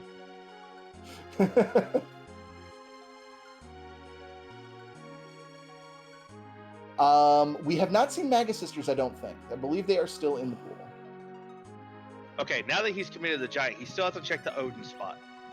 Yes, very good point. That is still something we haven't seen from either runner. So that's still on the table as a possibility. Yeah, the Galaxy Brain play for Gaming with a Wraith is get through this Baron, get Odin, and if that's the Legend Sword, then go into do Giant. That I don't know if that would put him close, but that would be probably his closest path. Yeah, we are in the position where Game of the Wraith does not have the package, does not know that that's Palom sitting there, and doesn't know that the last spot is has to be Yang. So it would be kind of a 50-50 guess on his spot, but an hour and a half into a seed that with your tournament life on the line, maybe that's the gamble you make. Yep, and we will see here shortly who this first boss in the Giant is. Have to get through two, decently hard boss spots to get to this Yang, to get your crystal, to get Gomo for Y2Sky. He is firmly in the driver's seat here. We will see what we're going to run into. I don't think Y2Sky saved it outside of the Giant. Yeah, Y2Sky has been skipping a lot of saves, skipping a lot of chests, just trying to optimize time as much as possible. So we'll see if that has any sort of impact here.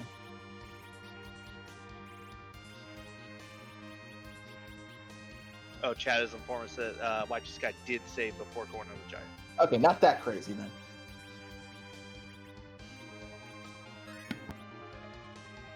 To keep in mind, one of the newer flags that we've had for this tournament is it's one way through the Giant. If you save inside the Giant, you don't have a save outside the Giant, well, you can't exit, so you have to get all the way through.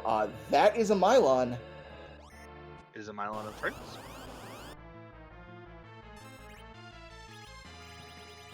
It is indeed Mylon and Friends. Not a particularly threatening fight here. Just casting that lit one, that's not going to do much damage at all. Unfortunately, neither Mylon fight is a threat here. We have an Excal Cecil, we have a Nuke Fu. Mylon Z here, I think, is even easier than the Mylon of Friends.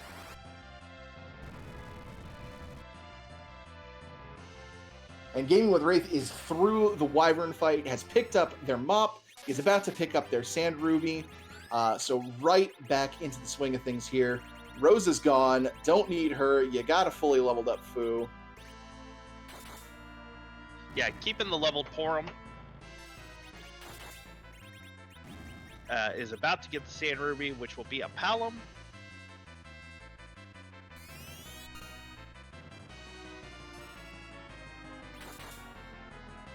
Oof, that's a nasty drain for 4 there on that cane. Gonna want to make sure you're sustaining your health there with that kind of damage output. Just cast the cure for now. Get back to full. Yeah. MP efficiency be darned.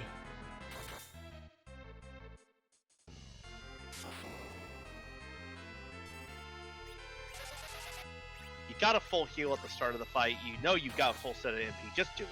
Get that 6 in HP healed up. Yeah, and I believe you mentioned it, but yeah, Mylon, as opposed to Mylon Z, actually doesn't have that Holy Weakness bit. So we're just seeing standard damage here from Cecil and Kane, but it is still pretty substantial. Yeah, the big damage is going to be from these nukes. This is a slog because of the counters, but very doable. Yeah, Lit one doesn't hurt much, but it still has an animation.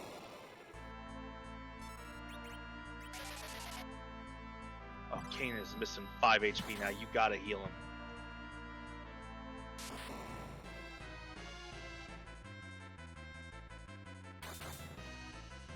Gaming with Wraith is through the Baron though, has the Foo, getting the Palom here shortly. Gonna have Objective 5 lit up.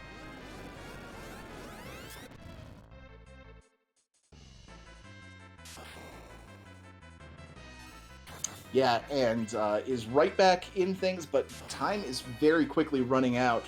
Y2Sky is 1 fight away from go mode after this Mylon is dealt with. And while something could still be pretty nasty there, the CPU spot not as scary as this element spot, substantially less HP to deal with. Yeah, I'm not sure what is left available that would scare me at the CPU spot, honestly. Yeah, we know Golbez is down hiding in the Fame March. We know Ogopogo is up on the moon. Those would be the big, nasty threats that are left. King with Wraith is going to go and take a look at that Odin spot that we were talking about. If this pulls a Legend Sword out of this could be very interesting.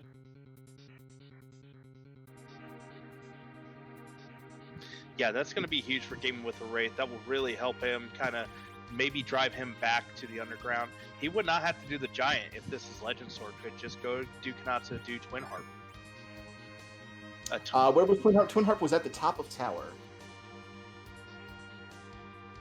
This is a pretty free fight, I think, with Fu and the next Cal Cecil. Yeah, Dark Elf gets that Holy Weakness as soon as he transforms, and actually loses the boss bit, so you can do some fun status stuff to him as well. But there should be no problem here. Hey, there's the King of all Dragons. Pretty free Giant here.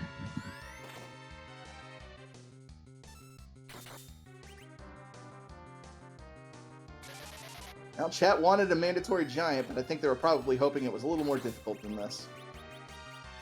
Yeah, unfortunately, just a lot of our Rooter bosses were just knocked out early. We had Val and Antlion. We had Golbez down to the Leviathan spot. Who am I blanking on here? You know, Ogopogo is sitting up on the moon. Yep, CPU was in a free spot over in Mist Cave, I believe. So that Giant is through. Oh, that's not the whole legendary sword you're looking for.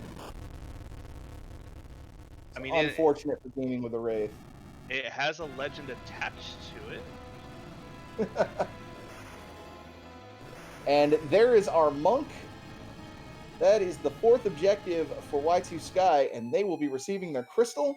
And with the Darkness Crystal also in hand, they can walk on down to Zeromus and end their seed.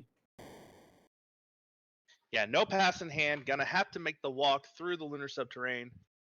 Has the levels, though, with this Giant XP and some eggs knocked out. Yeah, this is where your hands start to sweat and shake if you are Y2Sky. You're in go mode. It's an hour and a half. You know that these Swiss round flags have been going a little bit fast. Pressure's probably building. Has no idea where his opponent is. He's got the tools that he needs to take on Zeromus, just needs to focus and get as smooth a fight as he can. And it looks like Gaming with Wraith is committing to the moon at this point. yeah, trying to bank on these checks to find this package, find the twin harp and legend. Unfortunately, probably only going to find the legend sword up here. Yeah, because we know where the other objectives are, and they are not on the moon. Legend Sword, I think, pretty much has to be on the moon at this point, unless it's behind a pan or a rat tail that's up here. Could be at the Golbez at Leviathan. Yes, that's true. Yeah, Golbez does remain in the Fey March down there. Yeah, I doubt Gaming with Wraith heads to that Golbez. I don't think anybody wants to fight that Golbez. Even Golbez himself is sitting there like, it's a bad idea, guys. I just got samurai arrows. Don't even bother. That's my favorite bump check is samurai arrows.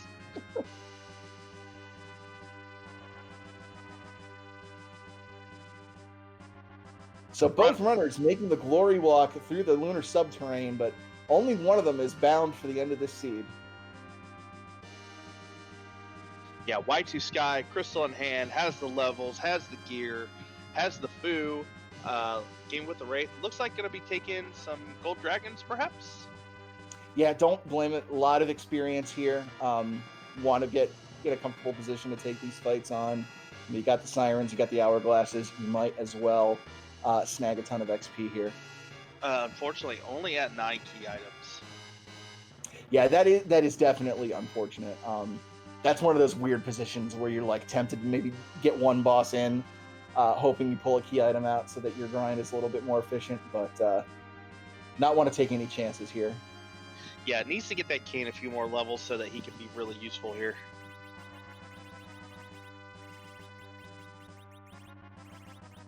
Taking the safety save though, just in case Aromas goes a little wonky. And something that I never do here is, for the worst, is actually setting up his items in the right place, so you're not like me and you get into the fight and you're looking for your silhouettes. Yeah, getting the party ready too. I don't know if Y2Sky has rearranged his magic, but looks to be all set. It starts heading on down. Yes, so we are going through the lunar core, and I have not been gifted with prophecy, but I have a feeling that in the next several moments, we are going to be seeing a blue-colored flag start to dominate chat. Chat, am I right? They beat you to it. They beat you to it. Well, I mean, that's why I said it wasn't prophecy. Like, I have the gift of being able to tell you things that have already happened. I'm like a reverse prophet. But what's that Z flag mean, Karma? I mean, I like to go to bed around this time at night, but no, we're about to fight Zeromus. Begins with a Z. We can't randomize him anywhere else in the game. He's too big. He's too powerful. He's too ugly. Maybe. Wow. Maybe. Wow. You have unrealistic standards of beauty for your Eldritch entities. But maybe we can make him look better. How could you make a swirling mass of hate look better? It could be cute. Ah, that's true. It could be cute. It could not be cute. There are no. Now I need to submit it to Scala. I want just Zeromus, but just like with anime blush on the cheeks and like. that would make him cute. Kawaii must. But yeah, now it's time to find out whose butt we're gonna kick. It's Zeromus. Notices your agility anchor. Yeah, has the curse ring on Tella. Not going to be worried about agility. Oh, that's even more frightening. That's a big nope from me. That is, nope. We called Bahamut the Lord of Dragons, but that was incorrect. Here's the real Lord of Dragons, Shinryu. Yeah, you never expect Shinryu to pop out. I sure did the first time I played FF.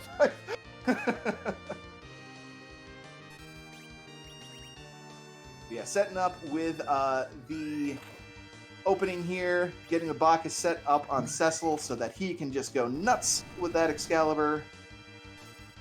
And Kane following suit with some wine. Yeah, gonna get a nuke. This is gonna be the nerf. Oh, no, it's not. I may have missed the nerf. I was laughing too hard at the dragon. Yeah, but I think the opening nerf got reflected back, which you always love to see. Rosa waiting to get the cure off for this big bang that's coming out. Oh, there's an antlion on the moon. You hate to see it. Yeah, Antlion is ordinarily a very easy boss, but when you juice his stats up on the moon, he becomes very, very frightening. Cecil able to tank it very well here. Take advantage of some cover strats to get through this fight. Yeah, this would be a good spot. You've got an excessive amount of moon veils.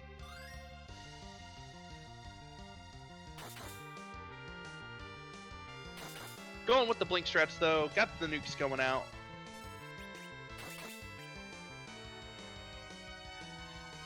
I did not catch which spot this was, if this is Ribbon Room or White Spear.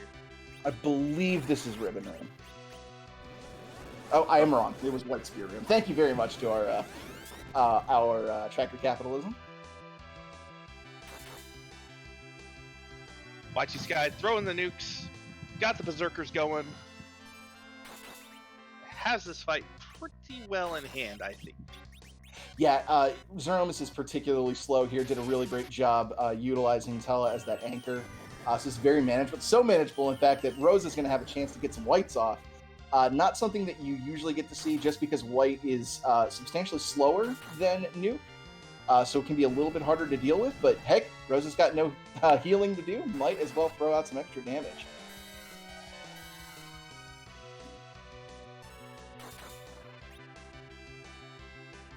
Yeah, keeping with that original plan of, oh, I'm going to do some reflect strats with all these black mages I have, and then gets a Kane and gets a Rosa and says, no, we're going a little traditional hybrid here. Game That's with the the rat Wraith. tail? Sorry, go right ahead. I was going to say, game with the Wraith is through that antlion. Yep, that rat tail could lead to another key item. I can't imagine Game with Wraith wants to abandon the moon just yet to check that, since needs at least 2 key items to get into go mode. We know that you can't get that at this point, so... And that is it! Zeromus is down. Say goodbye to Shin Ryumis, and Y2Sky has taken the victory, goes to 4-2, and will be advancing to the bracket stage. Final time, 1 hour, 39 minutes, and 6 seconds. Big GG's to Y2Sky for punching their ticket. Yes, excellent race run by Y2Sky, and it sounds like we're joined by Y2Sky. GG's. Oh, thanks. I'm just feeling ecstatic right now. I can't believe I got there. Yeah, when you're approaching the hour and a half mark and just hitting go mode, how worried were you that you were going to see a dot-done show up in any second? Oh, the entire time since diving Seal Cave, I'm like, this route is wrong. Wraith is gonna find something better. But the dot never came in, and then for once I had a pretty easy Z fight this tournament. Yeah, very well equipped team. Everything went super smooth there. Wow. We haven't seen a lot of Giant in this tournament so far. How did you feel knowing that Yang was going to be on that Giant? At that point, I was like, okay, I'm committed to this route. I know what I know. Yeah, Baron Basement or something that I'm missing could have my Legend Sword, but at this point, like, I know for sure Yang is there. It's either going to be a Galaxy Brain play, or hey, at least I'm going to go Giant for the restream crowd and go down that way. So. Yeah, your Gaming with the Wraith did check the Odin throne just a little bit ago. It was just a Murasame. Yeah, so I watched the spoiler log, as y'all will probably see shortly. The Legend Sword was behind that pan at Golbez. Oh! Wow. Yeah, and I thought for a good minute and a half while I'm stumbling around the Fey March, gosh, do I go take that Golbez? Do I take that Golbez? And to set that up, I would have probably had to go back out, make sure that I have Cecil and Fu do an encounter out in the cave, and I've gotten punished every time I've tried to do a cheeky Golbez setup like that. So I'm like, nope, we're gonna keep going. If I have to dive back later, we will. But I I've gotten punished making that play and taking the time to set it up in the past. Yeah, we saw you kind of trying to make that decision. You know, you went back like you were going to save, you know, to go and take it on, and then you just exited out. We were speculating on whether that would be a good fight to take or not, and it really depended on if that Cecil and Fu got through the death phase. Yeah, you almost have to go out in the cave and set it up, and that to me was just it was too much opportunity cost, and just figured I still have plenty of checks elsewhere, especially since I already had the darkness crystal I hadn't checked yet. Like at that point, Yang could have been on the moon for all I knew. So yeah, I didn't want to take the gold bez then. Yeah, speaking of opportunity cost, one thing that really set you apart from Wraith early on was you didn't make an early check into Eblin Cave to look for a character loot. What was kind of your thought process behind deciding to wait until you actually needed to go down the hook route to go in there? That's just one of those little things that was costing me an asyncs all season. Just like, oh, let's go check this. Oh, let's go check that. And just trying to figure out when I'm okay to get through the content that I need to get through, and then check it when I dive it. And sure enough, I got rewarded for that when Fu was at Barrens. I'm like, oh, great. Yeah, we're good. We don't have to dive the hook route until we're good and ready. Yeah, that was like huge divergent point too. You and Wraith were pretty much in Baron at the same time. You got through that Wyvern fight. Gaming and Wraith had trouble with it and decided to back out and go elsewhere. And that Fu really just made the difference for the rest of the seed. So that ended up being the big play for you. I was wondering where I got the lead on Wraith at this point, because especially with that giant route, I'm like, this can't be the optimal route in the seed, but it's where I'm at. So. Yeah, it was that Baron Castle, you getting through the Wyvern, and then you two actually caught up to each other at Luca Cave, and Gaming with Wraith was actually a minute ahead of you going to the tower, but he struggled with the Kanatsu on the top of tower as well, had not bought any of the Thor Rages, found him eventually in Troya, and that's where you got, you kept the lead from there. Okay. Yeah, that was all the agility anchor set up there. Just make sure the first thing that happens is Fu casts nuke, and then we should be fine. So you did it. You pulled off 4-2. You've made it into the bracket stage. You got a week off here to sort of get things collected and get prepared. How are you feeling going into the next stage of the tournament? What are you going to do to prepare for this much more challenging brackets flag set? What's kind of your overall state there? Run a couple seeds. Other than it's very similar in terms of routing. You've got the static objectives. They're always gonna dictate the routing pretty much. So yeah, it's just getting used to the lower equipment level and the money constraints. Honestly, I think I'm gonna have a lot more fun in the games I get to play in brackets, just because the pressure's gonna be off. And I'm like, okay, I hit my goal. I've got brackets. Anything here is icing on the cake. Let's go. Yeah, you've certainly put on a wonderful show here. Nobody who makes it 4-2 is any slouch in this game. So congratulations on making it this far. Seriously looking forward to seeing you play here in the bracket stage. Can't wait to see it, and wish you the best of luck. All right, thank you very much. Thanks to all the admins and the restream teams. You guys rock.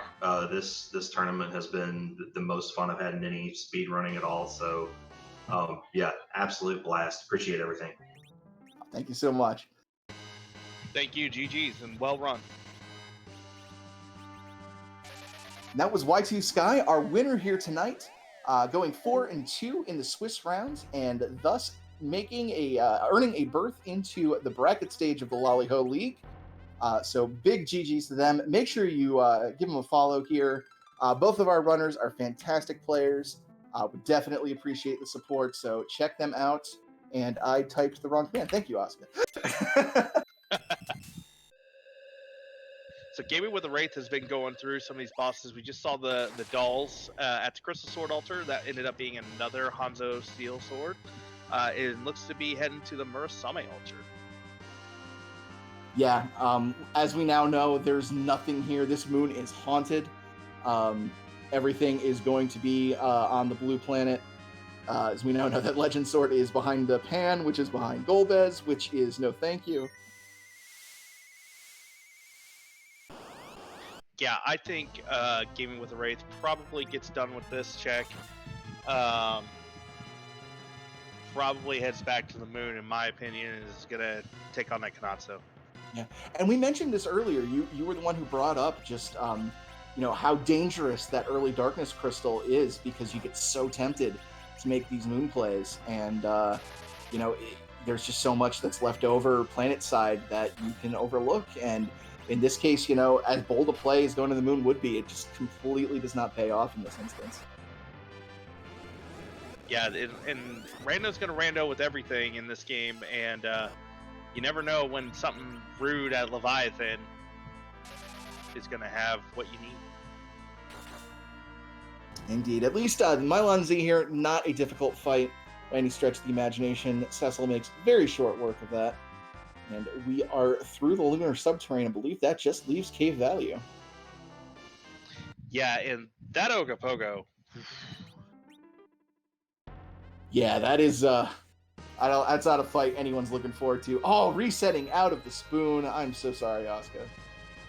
The big thing though from that, not just the spoon, that was 100,000 XP.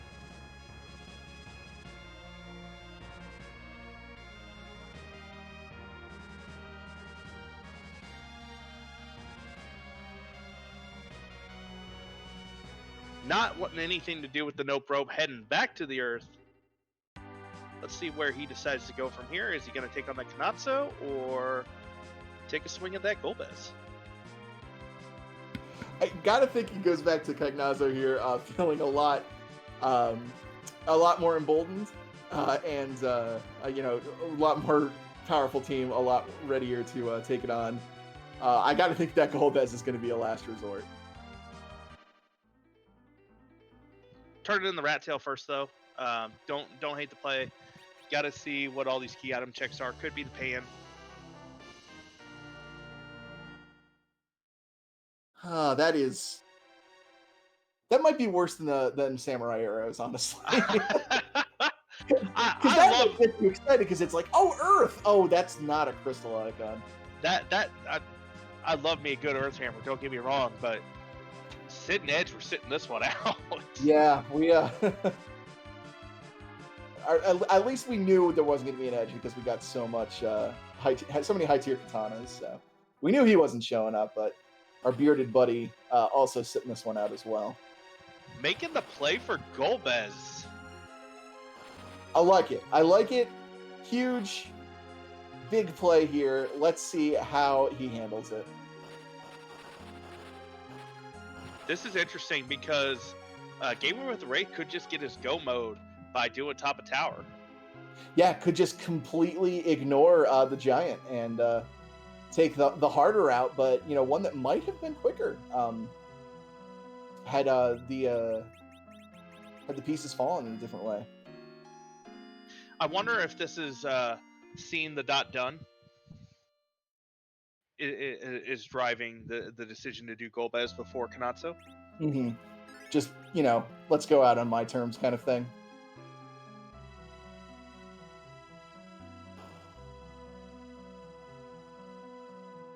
So here we go. This is one of the more difficult spots you can fight Golbez in. Let's see how Gaming with Wraith handles it. Oh, no, going for that D-Mist first. Hang on. Put a pin in that. Totally forgot he had not fought the D-Mist yet.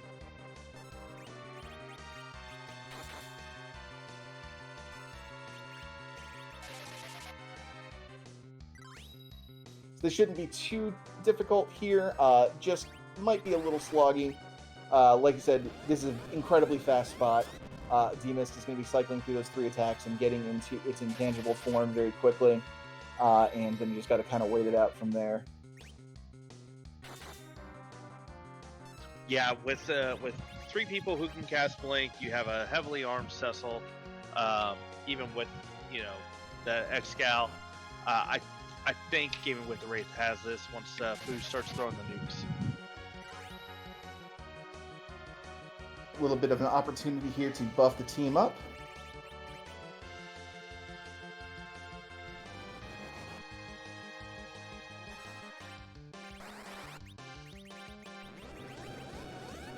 here comes the microwave.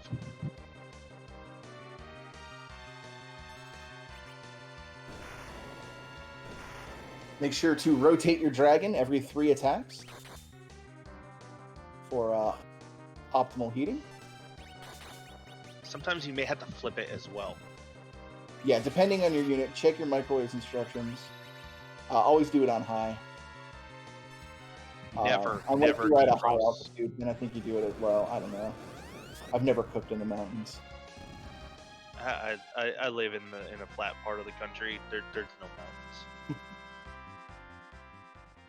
And we are through. Let's see if Gaming with Wraith wants to check this immediately or wants to take out this Golbez while he's here.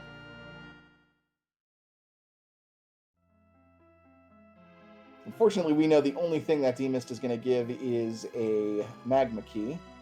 Not immediately exiting out, so might be going to drop a cabin down and get freshened up for the Golbez fight. I think you getting the power shirt there. I think you go ahead and take the Golbez without leaving. You're 2 key items away. Right, exactly, yeah.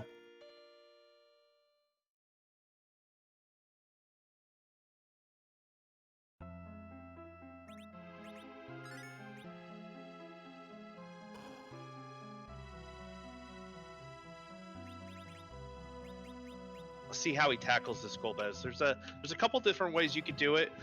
Status effects in this game have a priority system, so you could go and just use like the Protect Ring ribbon, so we know Porum is going to be well protected from this hold. You can also go ahead and cast Piggy on your fighters and Size on your mages. That will prevent them from being held as well.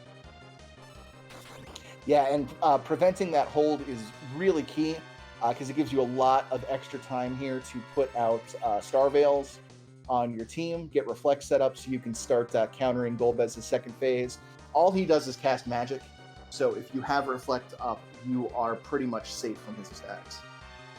We tried to get the Porum down before going in here to make it a 1 in 3 chance of losing somebody. Yeah, now you want to hope that Shadow Dragon rolls your death-proof characters. Alright, Kane got hit once. 1 block. And Fu is down, so... Yeah, alright, as Y2Sky had 2 ribbons, so could have done this fight. Alright, there's the revive. This is going to be... this is, again, a very fast spot, so he's got to get those Star Veils up quick. Doing some run buffering. And... Yeah. Okay, Pound goes down, but Cecil does get the Star Veil up. Alright, should be good here. Yeah, Golbez does have that light weakness, so Cecil can do a ton of damage. So now you just got to outrace and hope that you can get him down before that light veil wears off. Okay, not going to try it, is going to try to get another character up. Now you start flipping coins, hoping that Cecil is the one targeted. Yes, he is. Okay, should be able to get up another character. Yeah, and definitely so, because the magic here is really low. So able to get the Fu up is really nice. Fu's going to be able to start throwing nukes out to really help speed this fight up. Cecil needed a lot more 5,000 hit sword swings, and he was getting a lot of 2,000 hit. Yeah, damage rolls are going to damage roll, unfortunately. But we should be getting close here. And we're through. Excellently played by Gaming with a Wraith. Nice job. That is going to be an alternative way to go mode here. Still has to go through the tower to get that Twin Harp. But now it's going to have that pan. That pan is going to lead to a Legend Sword, and Gaming with a Wraith can skip the Giant. Gets the pan, going to be doing these checks. We know will be rewarded with the Legend Sword. You just said that, didn't you? I wasn't trying to be redundant. No, it's okay. Redundancy is redundantly important.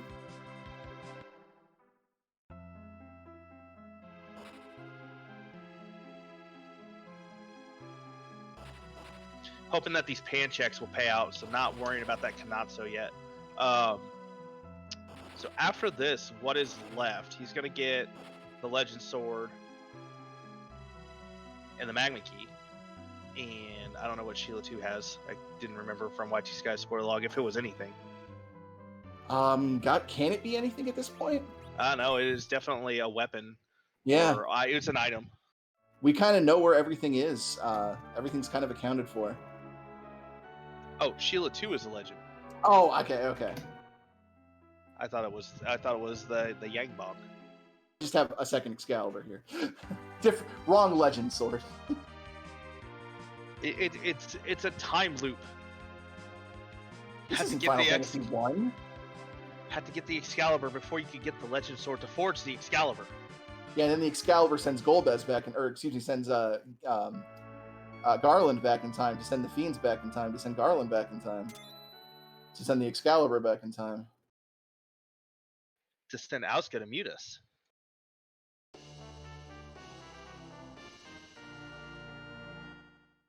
There's that Magma Key, filling out that inventory. And, well, we did reset out of the spoons. That's going to save Game of the Wraith from the 17 out of 17 here today. Yeah, and not going to get a second rendition of the Giant once Gaming with the Wraith gets through the Kanatsu at the top of the tower.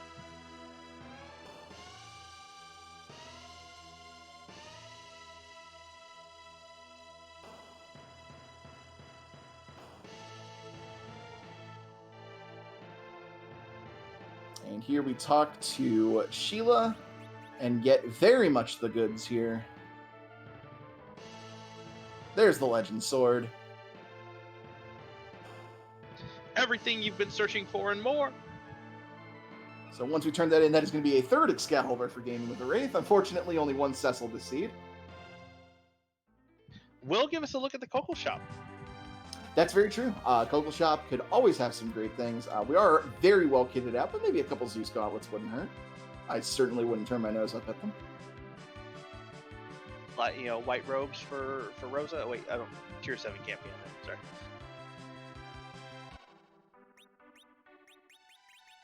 Sorry. And heading back to the tower, gonna give Cagnazzo the business.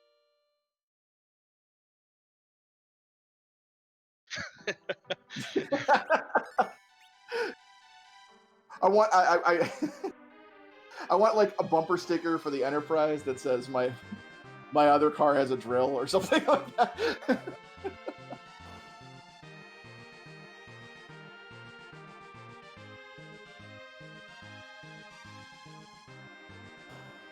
Making the long walk back up. Has Thor rages this time. Has a nuke fu. That sounds like a karate. Nuke fu. It's like a dual tech between Yang and Fusoya. That was a thing in After Years, actually. I don't think there was a nuke fu one though, sadly. Yeah, I know they had dual techs. I don't think they had one for fu. I think fu was only like briefly playable. I never finished After Years. You're good. you can keep it that way. I read a synopsis. I'm good. Yeah, there you go. So here's the Hurdle Turtle.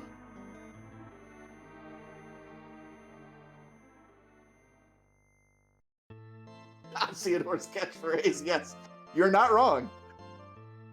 That kid had no idea what he was doing.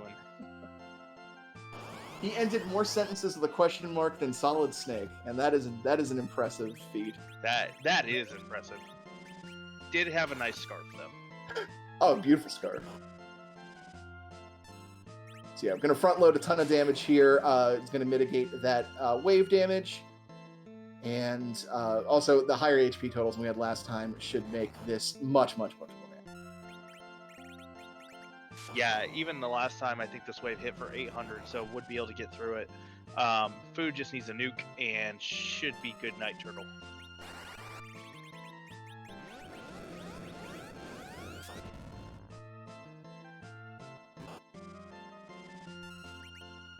Yeah, and even if they had didn't even have a wave queued up. That was good timing there on that Thor Rage. So yeah, this is absolutely going to be in the bag here.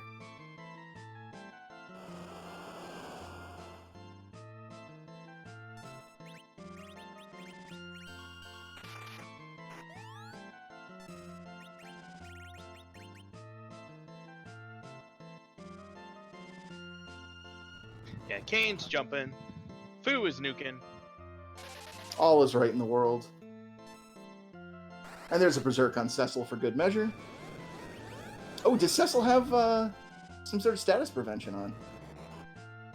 I think he may have a ribbon on.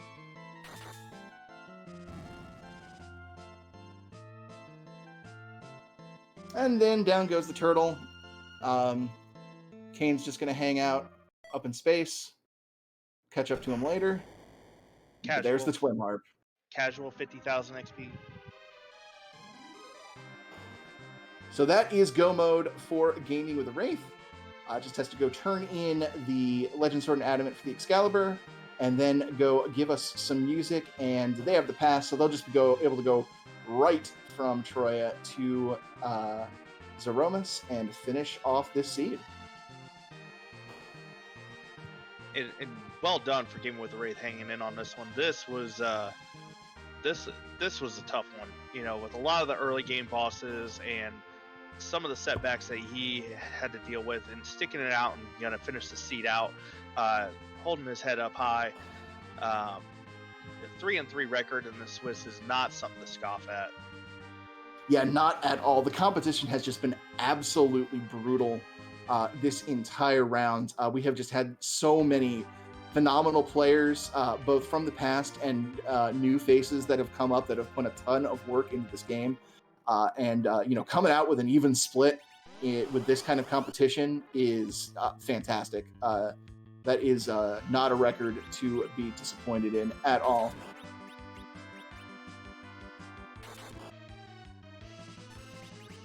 Yep, gonna crack some eggs here.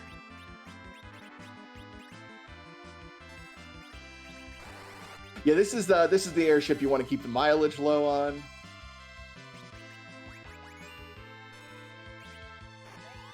Gotta keep the nice shiny red coat, you know, And free then of this bumps. And then this is the airship I fly when I don't care how I look.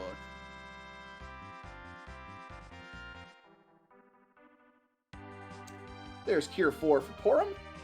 It's going to make her every bit the healer you need for Zeromus, and it looks like that is all Gaming with Wraith is interested in. He's going to go head to Cave Magnus and close this out.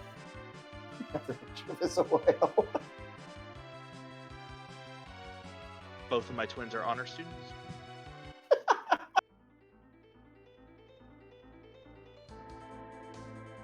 Oh, hasn't turned in the Legend Sword yet. Yeah, still going to need to do that.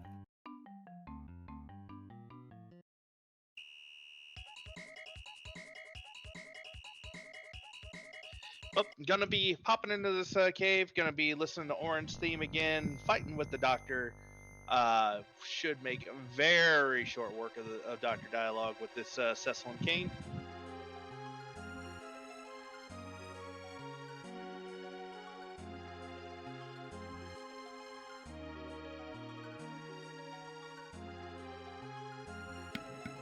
While we're going down Cave Magnus, though, did want to give another huge shout out to our behind-the-scenes crew here tonight. We've got Cappy doing their very first time tracking and doing a wonderful job, but been completely on the ball this whole race. And we have also got the ineffable Asuka doing the pre-streaming and rolling this beautiful seed. Thank you to both of them. And thank you to my co-commentator, Schmapty, stepping in with Vitasia, who was originally scheduled to be in here with me. Came down with the sickness, so thank you for stepping in and making this a really enjoyable time. Anytime. Happy, always happy to. And it's been a blast calming with you, Karma. I think this is probably our second or third time together. It's always been fun when I see your name next to mine. Yeah, always a good time. There goes the Kamikaze, and that's going to trigger the cutscene.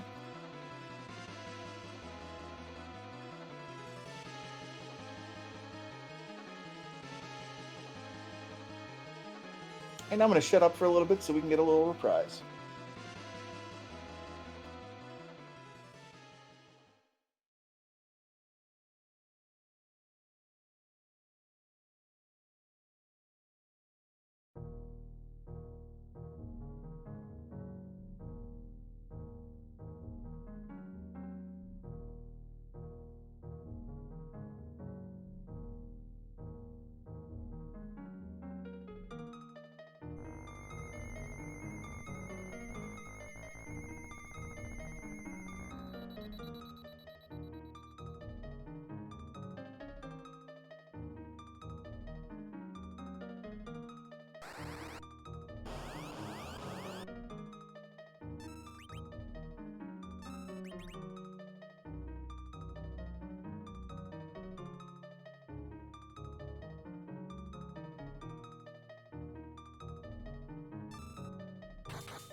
Just made it look easy through the doctor. Yeah, I really like that harp rendition. It makes that theme sound spookier than it actually is. Oh, yeah.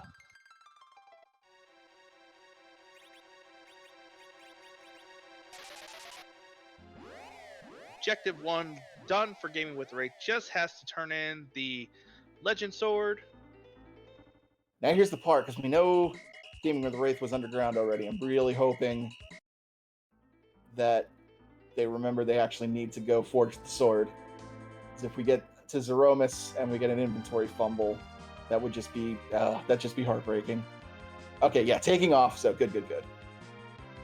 Put more mileage on the Sunday airship.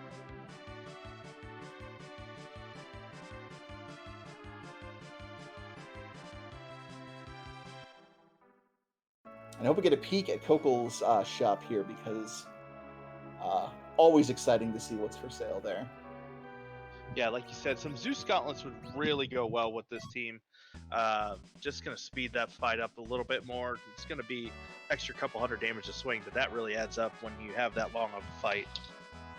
Yeah, indeed.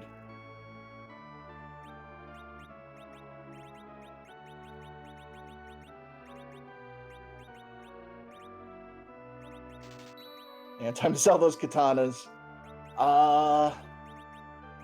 Is that a second power robe, I guess? Not bad. Good pickup there. Yeah, absolutely. Had white spears for sale, but I think we've already gotten a couple of those for Kane. I think we found 3 this seed. 3 X-Cows, 3 white spears, no edges to throw them. And that is the crystal for Gaming with a Wraith. Gonna head right back up and turn that pass in, head to Zeromus, and give Shinryumus the business.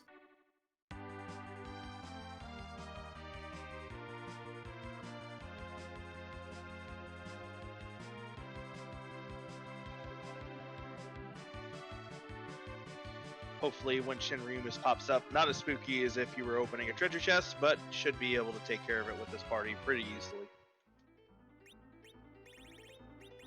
Yeah, we're not looking for a triple crown on a 4-job fiesta here. We're just hoping to finish this seed.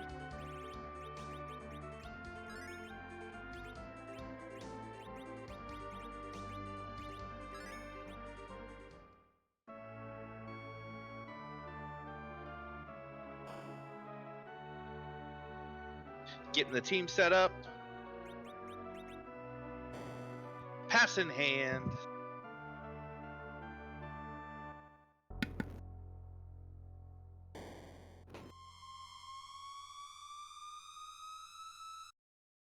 And if you got those Z flags in the chat, give them one last wave here for Gaming with a Wraith.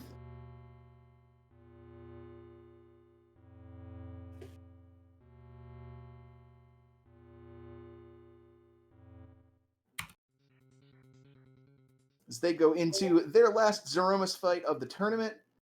Going to end with a strong fight And, if you'll pardon the pun, a big bang.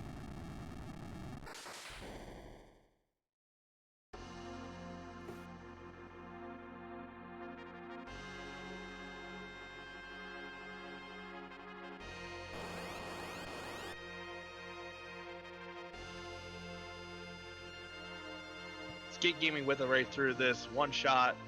You know, has the levels, has the party. Porum a little low, but I don't know what all gear. I think she has a ribbon and a protect ring on, so probably gonna, you know, shrug off some of these big bangs, I think. Yeah, and even if she does not survive, you've got Fusoya on hand to step in and heal if need be. And the damage that the Cecil and Kane are going to be putting out, I can't imagine you're going to be looking at too many big bangs here. Especially when you have a nicely anchored Tella, as Gaming with a Wraith does have right here.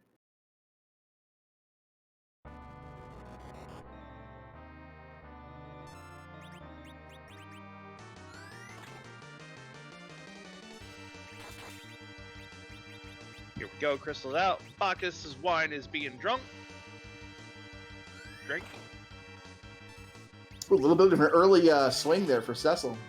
Had not quite nestled into the change yet, so that first attack goes wide, but should be fine from here on out. Yep, throwing the wall up. That won't last as long as the Star Veil, but I don't think that will be a problem here.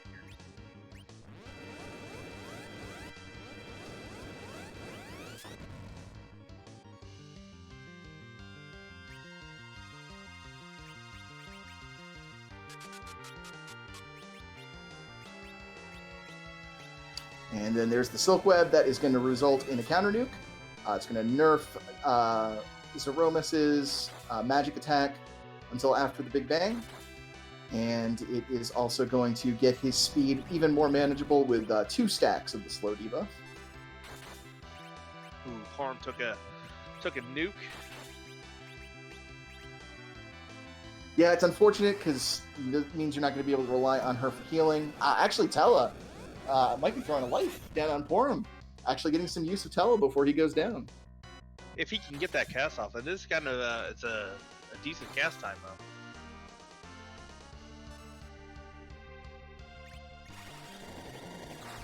Would be a heads up play for her to be able to take that nerf Big Bang and then get the Cure 4 off. Yeah, unfortunately, unless... Yeah, Tella's not going to roll high enough to survive that. But this is the only 3 characters we need to finish this off.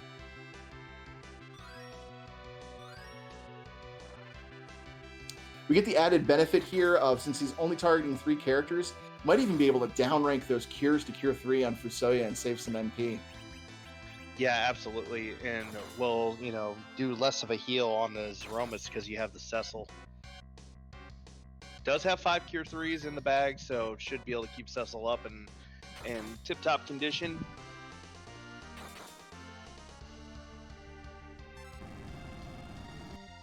Just massive damage coming out from both Cecil and Kane here, really showing off the power of what they're capable of when they are fully kitted as they are. Just missing a Crystal Sword. Now you're just being greedy. Well, I mean, Auska did roll the seed, and she would just want him to sell it anyway. The money sword. Ooh! Bit of a high roll there, and Fusoya's down. Now all we got is Berserk Fighters. This just got frightening. And I think this is Virus phase, not Black Hole yet. Unless they tip them and then they get a nuke. Oh, there's the Black Hole. So hopefully... That's good news. That means this is now recoverable. We'll be going into a shake after this, so plenty of time to get somebody up, get our characters healed up. Unless we go into media phase. Oh! We were a lot further along in this fight than I thought. Crystal's up. There's the elixir. Does he turn it off? He's got it. Okay. Oh, should be good. This is recoverable. This is only about 1,000 damage a pop from each meteor. You can either just go for the damage kill here, or can try to res somebody up to get the team up. Let's see what he tries to do. Just gonna fight it out. Doing some run buffering to get as much time as he can here. This should be okay, because after the next meteor, you're going to want to do a Cure 3 here. Yeah, still has those Cure 3, so Cecil should be able to clutch this out on his own.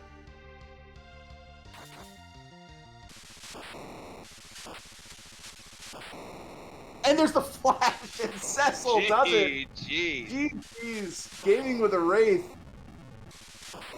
Testing our blood pressures there at the end. I need to take a deep breath. I do as well. Whew. And there is Gaming with a Wraith. Boy, dramatic finish there on that Zeromus fight. Zeromus fight was the perfect epitome of my entire race tonight. Well, you clutched it through, and, gosh, just, every roadblock you ran into just happened to be hiding, the progression that you needed. The frustration had to be mounting there.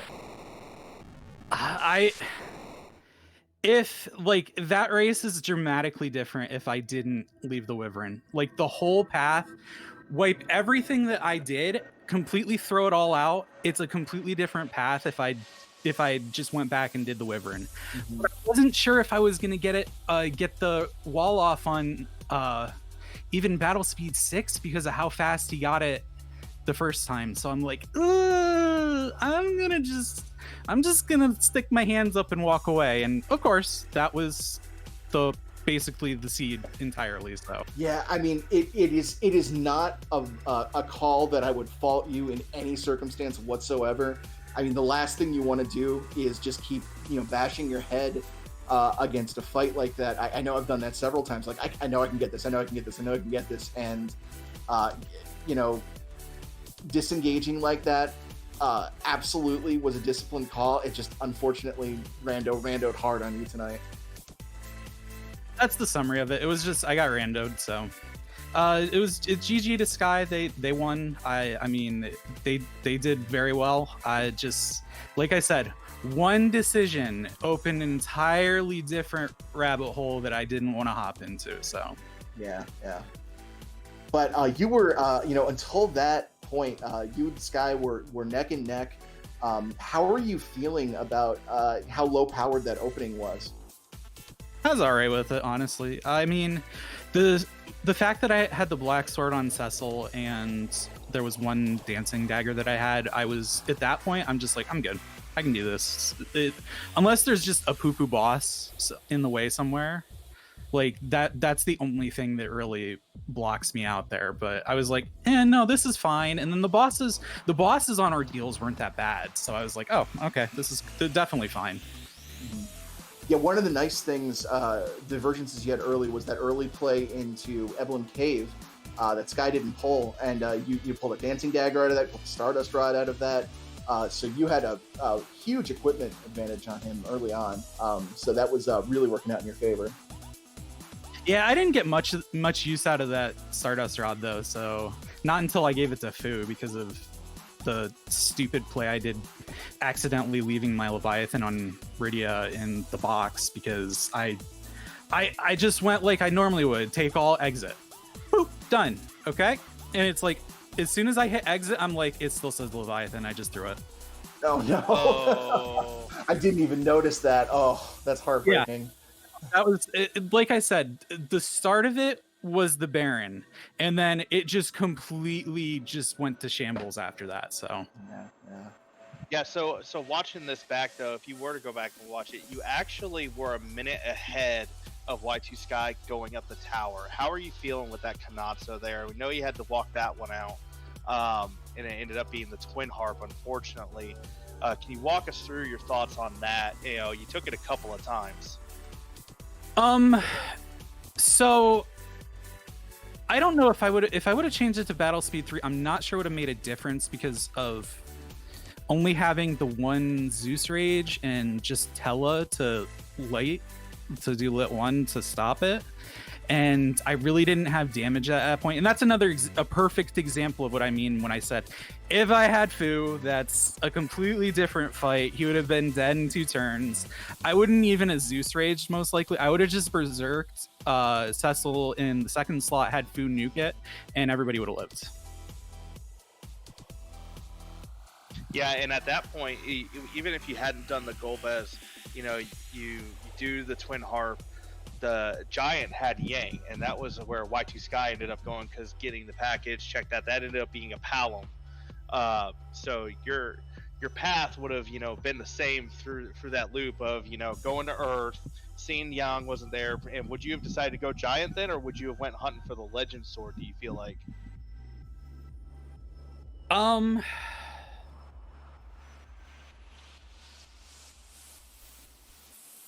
I think I would have probably went for the Legend Sword, honestly. At that point, there would have been nothing that, honestly, I can't think of what bosses were left that were. I know Ogopogo was still up. I didn't see it, I don't believe. I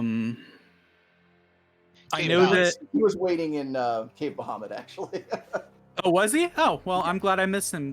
Thanks, thanks, Ogo. Nice to not see you for once. Have fun. Exactly. I've seen him 4 times in that cave in this tournament, so he can stay there. He needs to just stay there. But I would have probably just done the Legend Sword at that point, because I would have. You're coin flipping on package and package not having it, right? And at that point, it's like, okay, if the package didn't have it, I think that the route would have took me through to the Legend Sword. So I'll say that. I would have got the Legend Sword. Well, chat certainly appreciated taking Golbez down. That was everyone was rooting you on for that. So that was great to see. So you went 3-3 against an incredibly stacked field. That is absolutely nothing to be upset with. That is a huge accomplishment. Unfortunately, this is the end of the tournament. What were your kind of overall thoughts, and how did you sort of feel about your performance and everything up to this point? Minus tonight, because I don't want to say the words that I feel like tonight. So we're gonna throw tonight. We're just gonna push that one aside. Other than that, I had fun. I played good people, and it just the tonight thing. I lost 2 races by a total added together of 30 seconds, and then my third race was 3 minutes. That's so crazy. I mean, one of them technically wiped because of a tech issue, and then the tonight race, like I said. So like, I mean, it was close the entire tournament, and it's awesome to see. Like, it's good to see that this is getting super competitive. Like, middle of the pack is caught up to the top end racers, and that's awesome to see. So yeah, it's gonna make for good tournaments. Absolutely. Well, it's been an absolute pleasure watching you in this tournament. Wishing you the best of luck going forward, and thanks so much for being broadcast tonight, and for sticking this one out and showing us to the end. It was a fantastic show you put on, so thank you so much. Well, thank you guys, and thanks to everyone that does all the restream and everything, and thanks to the admins. I always have fun doing this stuff, so I'm glad to be doing it. And I'm probably not doing the ladder because I'm burnt out and don't want to touch this game until like a couple months from now. But totally understand that. I mean, it's always, I always have fun doing these. It's always great to have you. Thanks so much, Gaming with a Wraith. Really appreciate it. Hope you have a good one. Yep, you too. Thanks, guys. And that is going to do it for us in this race tonight, but we are by no means finished with Free Enterprise for you. We're going to shoot you over to a race in progress over on the Free Enterprise channel. We have got a big one here. Gambit 017 versus Sorbius, both of them 3-2, another elimination match. So go over there, root for them. The only thing we ask is that you not spoil the results of this race, just in case anyone over there wants to catch the VOD. Yeah, we look forward to seeing everybody over there. Please cheer on these runners. They're putting on a good race, it sounds like. Haven't seen anything of them yet, but keep the spoilers to a 0, and we will see you all over there on the Free Enterprise channel. Yeah, absolutely. For the rest of the team here tonight, Asuka on the restream, Cappy doing the tracking, and my co-commentator, Bad Karma. My name is Smakey, and thank you so much for joining us tonight.